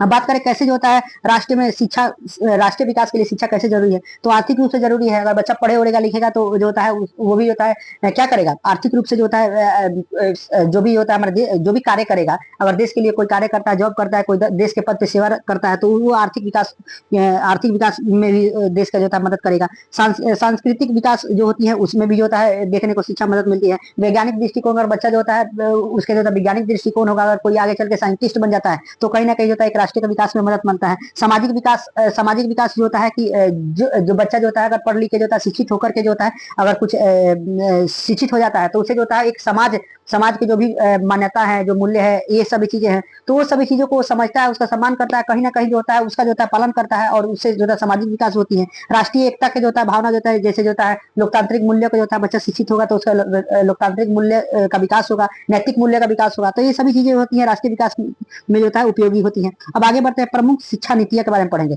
तो भारत में प्रमुख शिक्षा नीतियां की बेसिकली 4 शिक्षा नीतियां आई थी। तो पहला जो होता है एनईपी जिसको बोला जाता है, एनईपी जो पहला 1968 में आया था, जिसमें जो होता है शिक्षा को राष्ट्रीय विकास प्रमुख माध्यम बताया गया था। उसके बाद दूसरा एनईपी होता है एनईपी 1986 में आया था, इसमें सबके लिए शिक्षा का लक्ष्य जो होता है समानता और गुणवत्ता पर बल दिया गया था। जबकि जो होता है 1992 के करवात्मक कार्रवाई जो होती थी, इसमें 1986 की जो होता है नीतियों को जो होता है लागू करने के लिए कहा गया था। उसके बाद अभी वर्तमान में जो होता है हमारा एनईपी 2020 जो समावेशी बहुभाषी कौशल आधारित जो होता है लचीला और तकनीकी आधारित शिक्षा पर जो है जोर देता है, ठीक। तो ये प्रमुख जो होता है जो नीतियां हैं उसके बारे में देख लीजिए। अब जो होता है यहाँ पे शैक्षणिक अभियान में जो ये इंपॉर्टेंट है सर्व शिक्षा अभियान, ये क्वेश्चन से एक बार पूछा गया है सर्व शिक्षा अभियान के बारे में। तो इसका प्रारंभ 2001 में हुआ था, ठीक। ये सबों के लिए होता है गुणवत्तापूर्ण शिक्षा सुनिश्चित करता है, जबकि शिक्षा का जो होता है अधिकार अधिनियम 2009 जो होता है ये free and compulsory free education की बात करता है, बच्चों को जो होता है निःशुल्क और अनिवार्य शिक्षा की बात करता है, फ्री एंड कंपल्सरी एजुकेशन।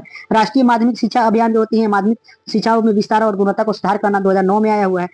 शिक्षक परीक्षण अभियान TSA टीचर परीक्षण अभियान, जो भी शिक्षक परीक्षण अभियान जो है तो ये 2010 में आया है, जिसमें जो होता है शिक्षकों का जो होता है सतत परीक्षण और क्षमता का जो होता है क्षमता का निर्माण करने के बाद किया गया है।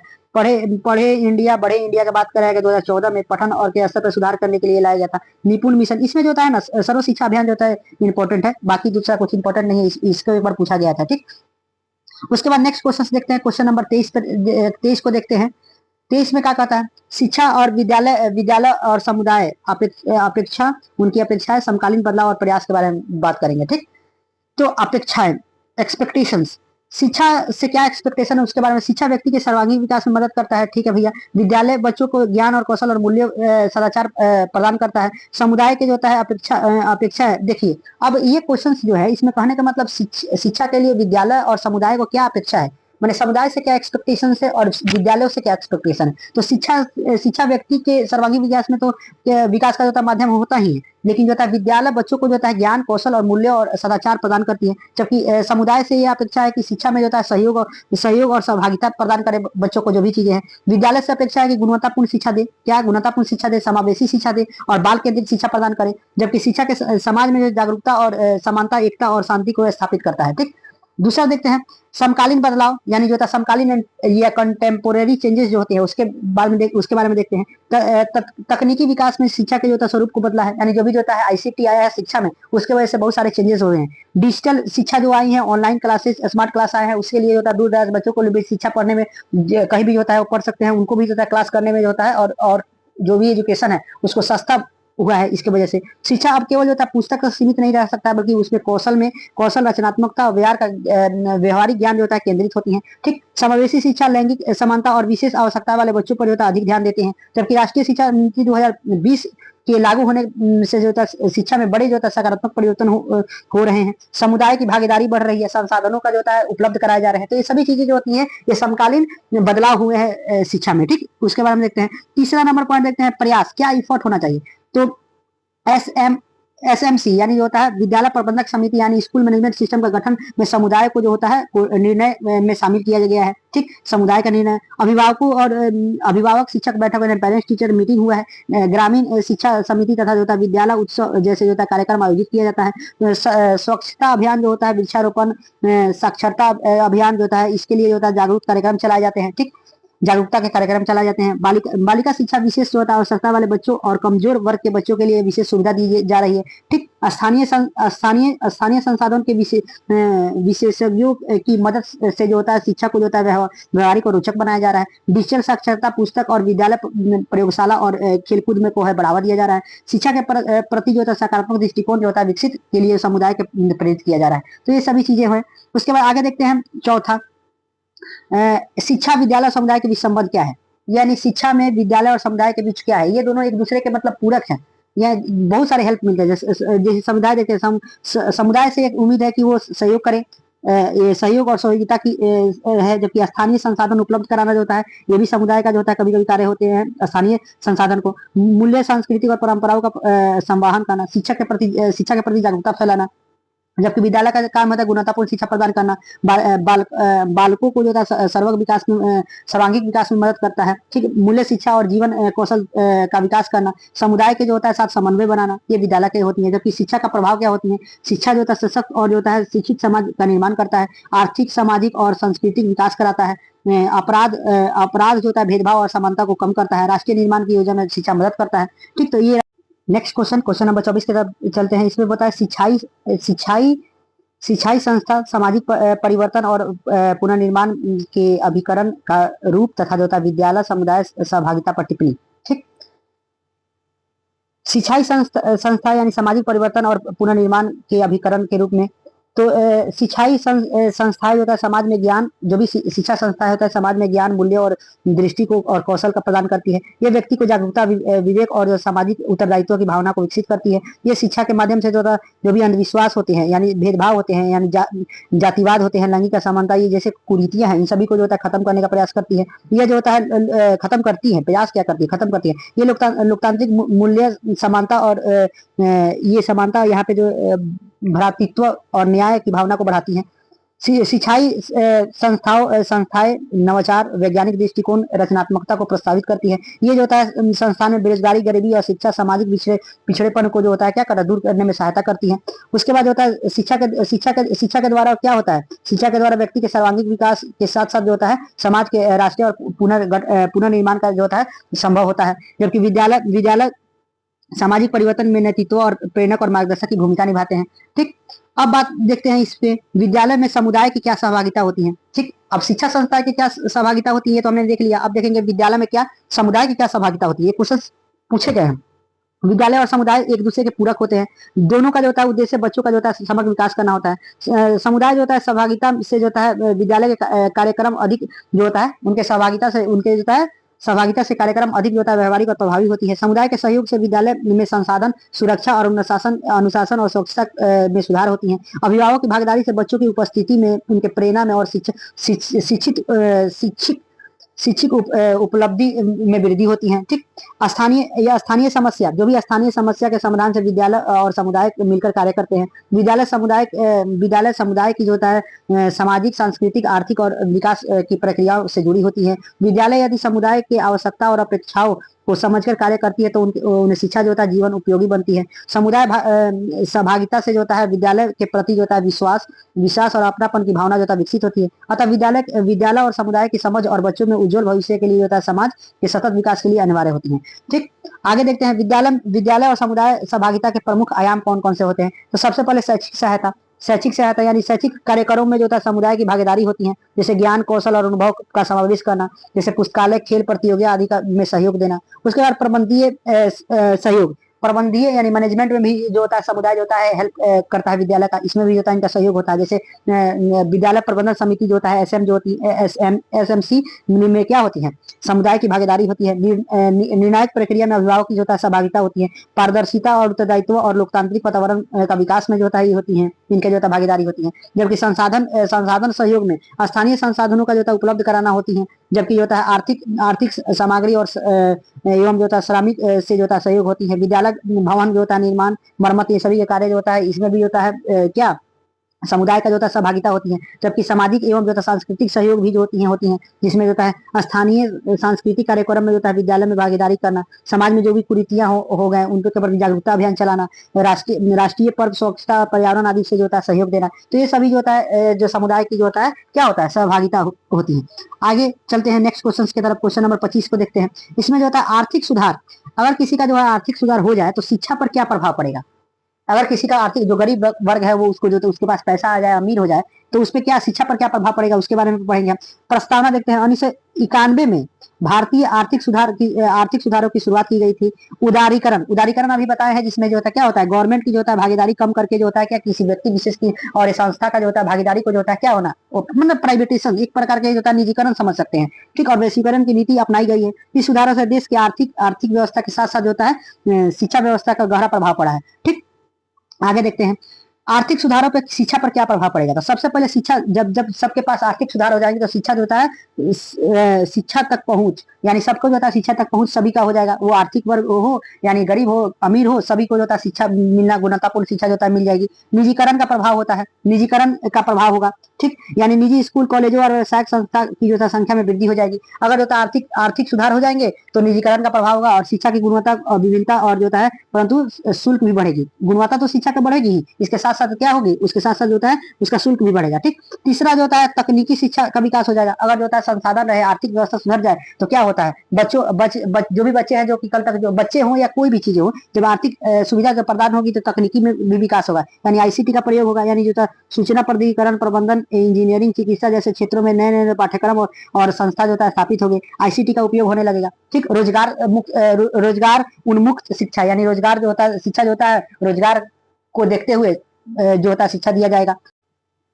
वित्तीय निवेश में जो होता है वृद्धि हो जाएगा यानी सरकार के जो होता है निजी क्षेत्रों दोनों द्वारा जो होता है शिक्षकों को जो होता है निवेश बढ़ जाएगा। वैश्वीकरण का प्रभाव होगा यानी वैश्वीकरण यानी सब जो होता है देश जो होता है एक दूसरे का शिक्षा के मतलब शिक्षा एक माध्यम बन जाएगा, सभी देशों एक दूसरे से जुड़ेंगे। ठीक, विदेशी जो होता है विद्यालयों में अंतर्राष्ट्रीय सहयोग के जो होता है अवसर बढ़ेंगे। ठीक, असमानता में वृद्धि हो जाएगी। जो भी जो है भेदभाव देखने को मिल रहा है जो भी असमानता देखने होंगे उसमें जो होता है क्या में वृद्धि हो जाएगी। अब वृद्धि कैसे होगी तो ग्रामीण शहरी क्षेत्रों में अमीर गरीब की जो भी जो होता है शैक्षणिक असमानता बढ़ जाएगी। यानी जो होता है ये जो भी जो होता है ये जो ग्रामीण शहर में और अमीरी के बीच जो होता है क्या हो रहा है शैक्षणिक समानता बढ़ जाएगी। महत्वपूर्ण शिक्षा महंगी होने के लिए होता है समान अवसर नहीं मिल पाएगा। ठीक, शिक्षा का जो होता है बाजारीकरण हो जाएगा। अगर आर्थिक स्थिति बन जाएगी तो शिक्षा का बाजारीकरण हो जाएगा। शिक्षा जो होता है एक समाज सेवा के रूप में कार्य नहीं करेगा बल्कि जो होता है क्या करेगा ये समाज सेवा के रूप में कार्य नहीं बल्कि एक व्यवसाय एक बिजनेस की तरह देखा जाएगा। मानवीय संसाधन का विकास होगा जी। ठीक, जिसमें सुधार के कुशल और प्रशिक्षित मानव संसाधन तैयार होंगे। देश के उत्पादक नवाचार ये सभी जो होता है मानवीय संसाधन विकास होगा। ठीक, अब जो होता है इसके सकारात्मक परिणाम देखते हैं, जो भी तो क्या होता है इसके सकारात्मक परिणाम, शिक्षा के क्षेत्र में जो होता है विकल्पों की जो होता है भरमार हो जाएगी, गुणवत्तापूर्ण नवाचार और प्रतिस्पर्धा में वृद्धि हो जाएगी, रोजगार के लिए नए अवसर और कौशल विकसित को जो होता है बढ़ावा मिलेगी, डिजिटल शिक्षा से ऑनलाइन लर्निंग जो होता है उसको गति मिलेगी। इसमें चुनौती क्या होंगे, शिक्षा जो होता है महंगी हो जाएगी, वैश्वीकरण हो जाएगा इसका, ठीक, ग्रामीण क्षेत्र में गुणवत्तापूर्ण संसाधनों की कमी हो जाएगी, यानी ग्रामीण क्षेत्र में गुणवत्तापूर्ण शिक्षा नहीं पहुंच पाएगी, रोजगार और शिक्षा के बीच जो होता है संतुलन अभी भी जो होता है चुनौती हो जाएंगे। ठीक, तो ये सभी चुनौतियां होंगी। नेक्स्ट क्वेश्चन की तरफ चलते हैं, क्वेश्चन नंबर 26 देखते हैं। पाठ्यक्रम में जो होता है भाषा के स्थान को कैसे समझाया गया है, ठीक, और जो राष्ट्रीय शिक्षा नीति 2020 के अवलोक में चर्चा करें। ठीक, तो मतलब कहने का मतलब ये है कि राष्ट्रीय शिक्षा नीति एनईपी 2020 में जो भाषा की पाठ्यक्रम में जो भाषा है उसके बारे में क्या क्या कहा गया है उसके बारे में हम देखते हैं। तो सबसे पहले प्रस्तावना देखते हैं। भाषा जो होता है विचारों का अभिव्यक्ति का सबसे बड़ा महत्वपूर्ण साधन होता है। पाठ्यक्रम में जो होता है भाषा का जो होता है स्थान केवल एक विषय के रूप में नहीं बल्कि जो समझ सीखने की जो होता है प्रक्रिया के आधार पर के रूप में जो होता है देखा जाता है। एनईपी 2020 में भाषा को समग्र विकास और सांस्कृतिक जुड़ाव और जो होता है ज्ञान अर्जन के केंद्र माना जाता है, जबकि भाषा सीखना बच्चों के बौद्धिक, सामाजिक और भावनात्मक और संप्रेषण कौशल में जो होता है विकास में जो होता है सहायता करता है।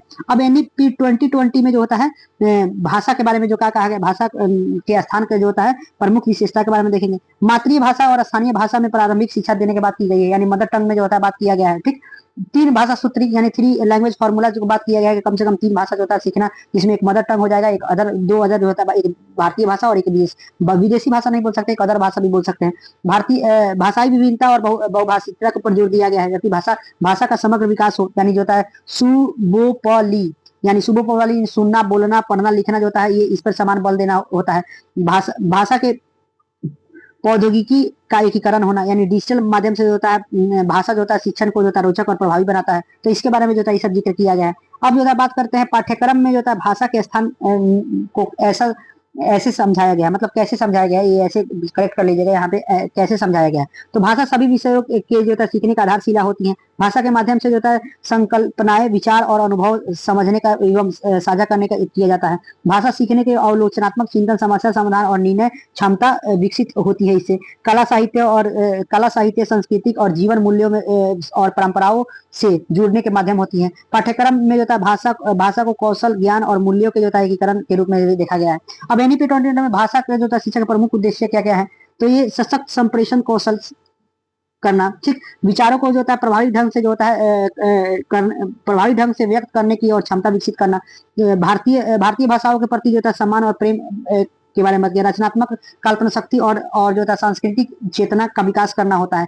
वैश्विक संदर्भ में जो होता है संवाद करने की दक्षता विकसित करना, जबकि बहुभाषिकता पर जो होता है बल दिया गया। तो ये सभी जो होता है उद्देश्य है इसके। अब एनईपी 2020 के अंतर्गत भाषा शिक्षा के जो प्रमुख प्रावधान क्या है, तो कक्षा 5 तक जो होता है क्या जो भी शिक्षा दिया जाएगा मातृभाषा में दिया जाएगा, उसके बारे में बात किया गया है। भारतीय संकेत भाषा, ठीक, अन्य सहायक भाषाओं को जो होता है पाठ्यक्रम में जो होता है स्थान दें। पुस्तकों, डिजिटल और सामग्री और मल्टीमीडिया के जो होता है माध्यम से भाषा का विकास किया जाने लगा, विकास करना, ठीक।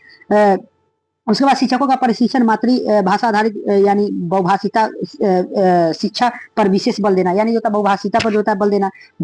जो भी भाषा शिक्षा के जो होता है आनंददायक बनाने के लिए गतिविधि आधारित जो होता है, खेल आधारित और परियोजना आधारित जो होता है विधियों अपनाना। उच्च शिक्षा में जो होता है भारतीय भाषाओं की गुणवत्ता और अध्ययन सामग्री का उपलब्ध कराना, ठीक। तो ये सभी चीजें जो है उपेक्षित परिणाम इसके क्या होता है कि छात्रों ने मातृभाषा के साथ साथ अन्य भाषा को दक्षता हासिल की। मतलब कहा जाता है कि एक भाषा को सीखने के लिए जो होता है दूसरा भाषा जरूरी होती है। तो मातृभाषा में अगर कोई भी शिक्षा ले रहे हैं तो वो मातृभाषा कहीं ना कहीं हमें सेकेंडरी लैंग्वेज होता है, उसको सीखने में जो होता है मदद करता है। भारतीय भाषाओं को संरक्षण और संवर्ध होगा, वैश्विक स्तर पर प्रतिस्पर्धा और संप्रेषण कौशल में मजबूती होगी। तो ये सभी चीजें थी, ठीक। नेक्स्ट क्वेश्चन की तरफ चलते हैं, क्वेश्चन नंबर 27 की तरफ चलते हैं।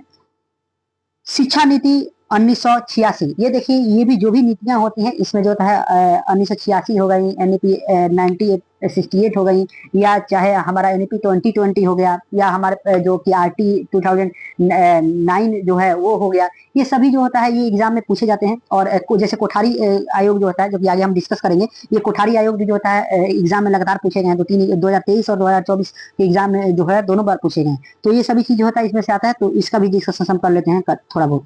तो ये राष्ट्रीय शिक्षा नीति जो होता है 1986 देखते हैं, जो हमारा दूसरा एनईपी था उसके बारे में देखते हैं। शिक्षा नीति को किस नाम से जाना जाता है? इसे राष्ट्रीय शिक्षा नीति के नाम से जाना जाता है। इंडियन जो नेशनल पॉलिसी ऑन एजुकेशन बोला जाता है, ऑन लिख दिया है यहाँ पे। ठीक, राष्ट्रीय शिक्षा नीति जो होता है 1986। ठीक, तो इसमें देखते हैं इसमें क्या चीजें हैं।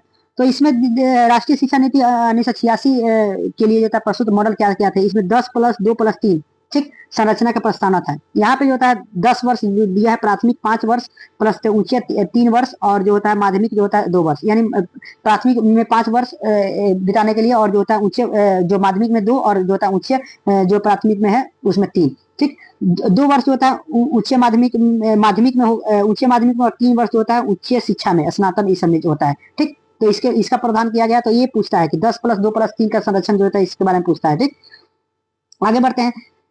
शिक्षा नीति इसमें प्रमुख जो होता है उद्देश्य क्या होता है? शिक्षा के को सभी के लिए समान अवसर के साथ उपलब्ध कराना, राष्ट्रीय एकता और सामाजिक न्याय और समानता को बढ़ावा देना, वैज्ञानिक दृष्टिकोण और तार्किक और आधुनिक मूल्यों का जो विकास करना, कार्यानुभव और व्यवसाय और जो कौशल विकास को जो प्रोत्साहित देना, शिक्षा को जो है समाज उपयोगी और उत्पादक और जो है राष्ट्रीय विकास के लिए अनुकूल बनाना। तो ये सभी जो है इसके प्रमुख उद्देश्य थे। अब जो है पाठ्यक्रम में जो है भाषा के स्थान को कैसे समझाया गया है पाठ्यक्रम में, उसके बारे में देखेंगे। एनईपी 1986 के तहत जो है देखेंगे। इसमें तीन भाषा सूत्र यानी 3 भाषा सूत्र 3 लैंग्वेज फॉर्मूला के बारे में देखिए। मातृभाषा यानी जो प्रारंभिक कक्षाओं में मातृभाषा में जो में शिक्षा को सर्वोच्च मान्यता दिया गया है। हिंदी भाषा को जो है स्थान दिया गया है इसमें। अंग्रेजी भाषा का भी जो है स्थान दिया गया है। ठीक, अन्य भारतीय भाषाओं का जो है सम्मान किया गया है। भारतीय अब कैसे सम्मान किया गया? 3 लैंग्वेज फॉर्मूला में इसमें भी जो होता है, एक तुमको जो है अपना मातृभाषा समझना है, उसके बाद 2 जो है अदर लैंग्वेज भी समझना होता है, जिसमें अदर भाषा भी आप कोई भी जो होता है भारत का जो है भाषा सीख सकते हैं। भारतीय शिक्षण में क्या उद्देश्य है? भाषा शिक्षा का उद्देश्य बताया गया है कि इसमें केवल पढ़ना लिखना नहीं है, बल्कि सुनना बोलना पढ़ना लिखना ये सभी चीजें आती हैं। सुबोपो तो अन्य भाषाओं का जो था सम्मान दिया गया। भारतीय शिक्षा भाषा शिक्षा का जो था उद्देश्य है भाषा के माध्यम से मूल्यों का जो था विकास करना। तो ये सभी चीजें जो है इसमें बताया गया है। नेक्स्ट क्वेश्चन की तरफ चलते हैं। एनईपी 2020 में देखते हैं। तो एनईपी 2020 पर चर्चा करते हैं। एनईपी 2020 को 29 जुलाई 2020 को जो था स्वीकृति मिली थी। ठीक, इस नीति में 23 वर्षों बाद जो था नई शिक्षा नीति जो था 1986 के बाद जो होता है बनाई गई थी। इसका उद्देश्य 21वीं सदी में शिक्षा को समावेशी, सम्मान और गुणवत्तापूर्ण और लचीला बनाना था। ठीक, इसका मुख्य उद्देश्य देख लेंगे कि एनईपी का मुख्य उद्देश्य क्या था? शिक्षा को समावेशी और समान सुनिश्चित करना था, सभी के लिए गुणवत्तापूर्ण शिक्षा का प्रदान करना था, बहुविषय लचीला और जो है रचनात्मक शिक्षा को बढ़ावा देना था, और रचनात्मक चिंतन जो नैतिक मूल्य और नेतृत्व क्षमता का विकास करना था, भारतीय ज्ञान परंपरा और जो है संस्कृति का संरक्षण एवं संवर्धन करना था, जबकि जो है शिक्षा के जो है रोजगार के लिए जो था शिक्षा के लिए रोजगार परक और जो था कौशल आधारित बनाना था। ये इसका जो था एनईपी 2020 का उद्देश्य था। एनईपी 2020 के मुख्य जो था विशेषता क्या थी? ये होलिस्टिक डेवलपमेंट, बाल केंद्रित और समग्र विकास के ऊपर बल देता था। 5334 के स्ट्रक्चर जो थे उसको पाठ्य स्ट्रक्चर में स्कूल शिक्षा देता। मातृभाषा में शिक्षा को देना, जबकि मल्टी लैंग्वेजेस यानी बहुभाषिकता पर जो है बल देना, लचीला पाठ्यक्रम बनाना, कौशल विकास और व्यवसाय शिक्षा पर जो होता है एकीकरण करना, जो कि तकनीकी और डिजिटल शिक्षा का जो होता है सशक्त उपयोग करना, जबकि शिक्षक शिक्षा में जो होता है सुधार सतत व्यापक करना, यानी जो होता है शिक्षक शिक्षा में सुधार और सतत जो होता है व्यवसायिक करना। ये सभी चीज जो होता है इसकी प्रमुख विशेषता थी। इसकी संरचना के बारे में देखते हैं। 533+4 में देखते हैं। तो यहाँ पे थोड़ा आधारभूत जो संरचना है कक्षा 3 तक नहीं, इसको करेक्ट कर लीजिएगा। यहाँ पे 2 तक होता है, यानी 5 वर्ष होता है, 3 जो होता है हम 3 साल जो होता है क्या आंगनबाड़ी में, और 2 साल एक पहला और दूसरा क्लास, यानी 5 वर्ष जो होता है हम कक्षा 2 तक देते हैं। जबकि प्रिपरेटरी स्टेज जो होता है इसमें जो होता है कक्षा 6 तक नहीं, इसमें 5 तक होते हैं, यानी उसके बाद तीसरा चौथा पांचवा जो होता है इसमें बात किया जाता है। जबकि माध्यमिक चरण देखते हैं तो माध्यमिक क्लास 8 तक देखा जाता है। ठीक, उसके बाद होता है मध्य चरण और माध्यमिक चरण जो होता है कक्षा 12 तक देखा जाता है। 4 वर्ष इसमें दिया जाता है। ठीक, तो ये जो होता है इसकी संरचना होती है। अब जो होता है भाषा नीति के बारे में बात कर लेते हैं। इसमें मातृभाषा पर जो होता है 3 भाषा सूत्र को बढ़ावा दिया गया है। मातृभाषा या मल्टी लैंग्वेज को जो होता है किया गया है। ठीक, मदर टंग को जो होता है किया गया है। जबकि भारतीय भाषाओं का जो होता है सम्मान और संरक्षण दिया गया है। संस्कृति और भारतीय भाषाओं का अध्ययन पर बल दिया गया है। उच्च शिक्षा के लिए तो प्रमुख प्रावधान क्या है? तो मल्टी डिसिप्लिनरी वर्ष बनाना, एकेडमिक बैंक ऑफ क्रेडिट की व्यवस्था करना, 4 वर्षीय स्नातक कार्यों के लिए तय करना, शोध नवाचार और उद्यमिता को बढ़ावा देना, कॉलेज की गुणवत्ता को सुनिश्चित करना, शिक्षक कैसा होना चाहिए, तो शिक्षक जो था शिक्षा कैसा होना चाहिए, 4 वर्ष की जो था एकीकृत बीएड कार्यक्रम को बढ़ावा देना, शिक्षक चयनित पारदर्शिता और गुणवत्ता पर बल देना, सतत व्यवसायिक जो होता है विकास यानी सीडीपी अनिवार्य कर देना, शिक्षकों के जो होता है अधिक अधिकार और जिम्मेदारी को बढ़ा देना।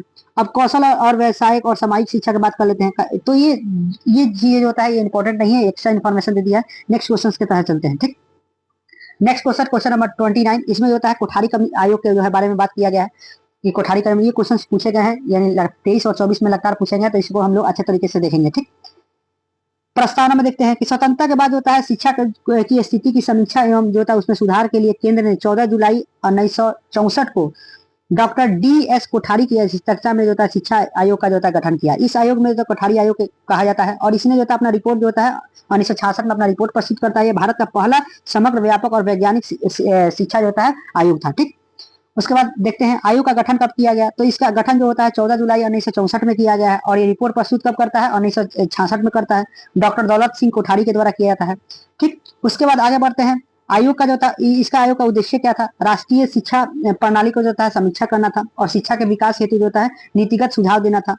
शिक्षा को जो होता है राष्ट्रीय विकास से जोड़ना था, जबकि होता है शिक्षा के माध्यम से सामाजिक, आर्थिक और सांस्कृतिक परिवर्तन लाना था, ये इसका उद्देश्य था। इस आयोग की प्रमुख सिफारिशें क्या थी वो देख लेते हैं। इसका प्रमुख सिफारिश होता है शिक्षा के लक्ष्य राष्ट्रीय विकास तथा जो सामाजिक, आर्थिक और नैतिक मूल्यों का जो विकास करना होता था। इसमें 10+2+3 जो 1 से 10वां तक 12, उसके बाद 2 साल होता है इंटर जो कहते हैं आईएससी, यानी उसके बाद होता है 3 साल जो होता है स्नातक यानी जो बीए का बात करते हैं, उसके बारे में संरचना का सिफारिश किया गया था।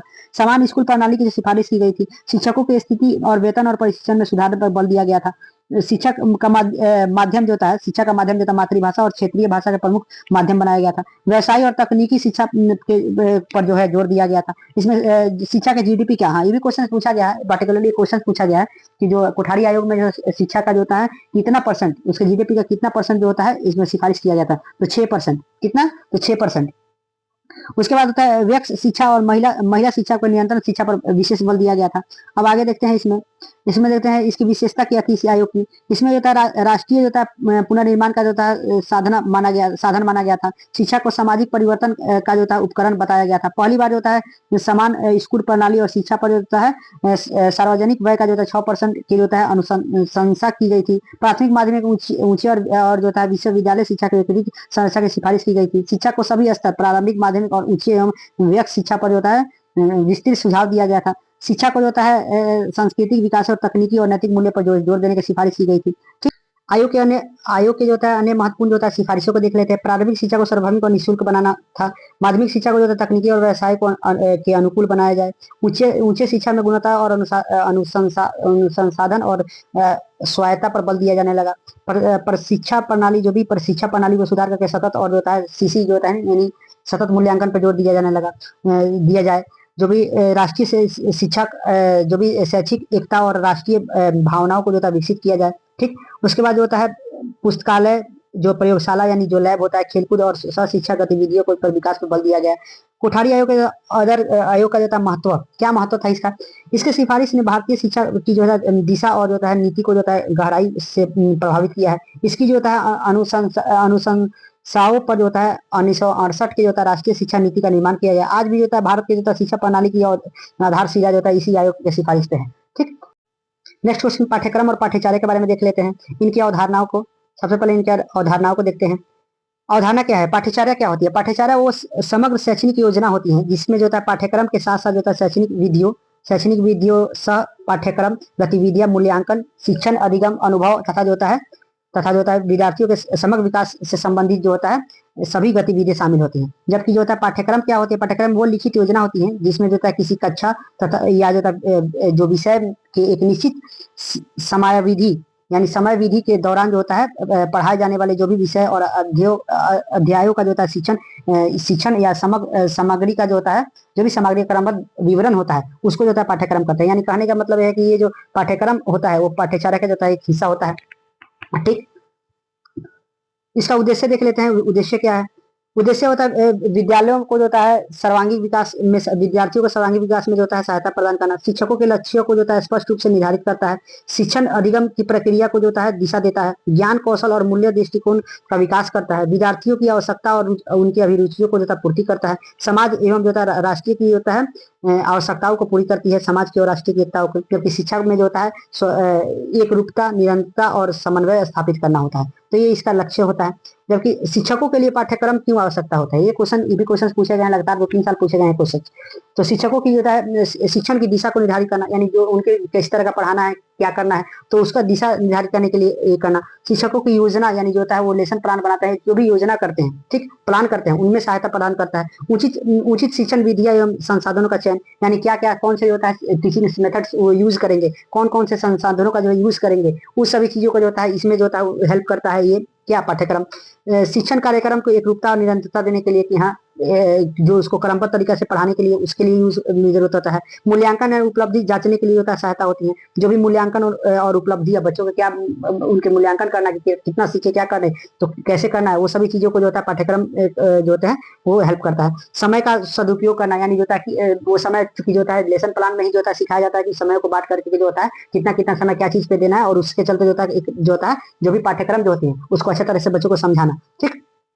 उसके बाद राष्ट्रीय मूल्यों एवं जो सामाजिक जिम्मेदारी का विकास कर रहा है, जबकि नवीनता और व्यवसाय विकास में जो होता है सहायता प्रदान करना। नेक्स्ट और लास्ट क्वेश्चन हम चलते हैं, क्वेश्चन नंबर जो होता है 31। इसमें देखते हैं 31 में, इसमें शिक्षा के अधिकार अधिनियम 2009 के बारे में जान लेते हैं। ये भी क्वेश्चन पूछा गया है तो ये भी थोड़ा एक बार हम देख लेंगे। इसमें जो होता है फ्री और कंपल्सरी एजुकेशन की बात की जाएगी। शिक्षा के अधिकार 2009 में जो होता है 6 से और 9 वर्ष के बच्चों को निःशुल्क और अनिवार्य शिक्षा देने के लिए बात की गई है। ये कब लागू हुआ था, ये भी क्वेश्चन पूछ लेना। ये जो होता है 1 अप्रैल 2010 से पूरे देश में लागू किया है। इसका उद्देश्य बच्चों को गुणवत्तापूर्ण और सामाजिक शिक्षा जो समावेशी शिक्षा है उसको उपलब्ध कराना था। इसका विशेषता देख लेते हैं। 9 से जो होता है 6 से जो होता है 14 वर्ष के बच्चों के लिए निःशुल्क और अनिवार्य शिक्षा। नजदीकी माहौल, यानी वही जो बात की है 1 किलोमीटर के अंदर जो होता है प्राथमिक शिक्षा की बात की गई, इसी में बात की गई है, ठीक। उसके बाद निजी विद्यालयों में 25% जो होता है कमजोर और वंचित बच्चों के लिए आरक्षित करना, ठीक। उसके बाद कोई भी बच्चा जो होता है स्कूल से बाहर जो होता है नहीं किया जाएगा। शारीरिक दंड और मानवीय प्रताड़ना पर जो होता है प्रतिबंध लगाया जाएगा। जो भी एक मानकों के अनुसार जो होता है, मानकों के अनुसार जो स्कूल के जो होता है व्यवस्था एवं जो होता है उसके शिक्षण छात्र को अनुपात तय करना, यानी शिक्षा अनुपात वही 1:30 का जो होता है शिक्षा अनुपात था, यानी एक टीचर पे जो होता है 30 स्टूडेंट का बात किया गया है। तो इसके बारे में ये अधिनियम के जो प्रमुख प्रावधान को देखेंगे। निःशुल्क अनिवार्य शिक्षा देगा नजदीकी स्कूल का, जो कि 1 किलोमीटर के अंदर में प्राथमिक विद्यालय, जबकि 3 किलोमीटर के अंदर में जो होता है माध्यमिक विद्यालय। प्रवेश और प्रतिधारणा के बारे में बात करेगा, यानी नामांकन और नियंत्रण उपस्थिति सुनिश्चित करना होता है। शैक्षणिक मानक, यानी योग्य शिक्षक और आधारभूत संरचना और पुस्तकें खेल का मैदान जो होता है आदि का जो होता है व्यवस्था कराना। कि भेदभाव से रोकना, ये होता है बाल अधिकार संरक्षण, जो कि संरक्षण यानी शारीरिक दंड, ये सब जो होता है इसका जो होता है प्रावधान इसमें जो होता है प्रमुख प्रावधान है। मूल्यांकन की जो होता है रूपरेखा की बात करेंगे। असेसमेंट किस प्रकार के असेसमेंट का बात किया गया इसमें, तो इसमें नियंत्रण और समग्र मूल्यांकन सीसी का जो होता है वो मूल्यांकन का यही किया गया। संज्ञानात्मक विकास जो हो रहा है, यानी पठन लेखन गणितीय क्षमता, समझ और जो होता है विश्लेषण शक्ति, ये सभी चीजों पर बल दिया जाएगा। उसके बाद सामाजिक और भावनात्मक विकास के पर, जबकि व्यवहारिक और जो रचनात्मक कौशल पे, जीवन कौशल पे, और समावेशिक और जो सहभागिता पर। इसका मूल्यांकन का तो उद्देश्य क्या होगा, बच्चों के वास्तविक उपलब्धियों पर आकलन करना, यानी प्रेजेंट में वो बच्चे क्या सीखे क्या नहीं सीखे उसके बारे में जानना। शिक्षण अधिगम प्रक्रिया को सुधार करना, प्रत्येक बच्चों की क्षमता और के अनुसार होता है मार्गदर्शन देना। किसी भी कठिनाई का जो होता है समय पर समाधान करना। समग्र व्यक्तित्व का विकास करना, ये सभी जो होता है इसका उद्देश्य है। तो इसमें जो है हमने टोटल 31 क्वेश्चंस जो है हमने देखा। ये टोटल क्वेश्चंस जो होता है ये पूछे गए हैं और लगातार पूछे जाने वाले सवाल होते हैं। अब चूंकि इसमें जो होता है हमारा जो होता है ज्यादा एक्सप्लेनेशन नहीं है, चूंकि एक प्रकार का ये रिवीजन है, इसलिए जो होता है हम जो होता है कम समय में ज्यादा से ज्यादा सवालों को जो होता है और ज्यादा से ज्यादा सिलेबस को कवर करने की कोशिश की है। और ये उम्मीद है कि आप सभी को जो होता है ये हेल्पफुल रहेगा। अगर ये आप लोग को अच्छा लगे तो आप कमेंट, लाइक और चैनल को सब्सक्राइब करें, ताकि जो होता है और ताकि हम भी जो है आगे जो होता है इस प्रकार का वीडियो आप सभी के लिए लाते रहें। Thank you.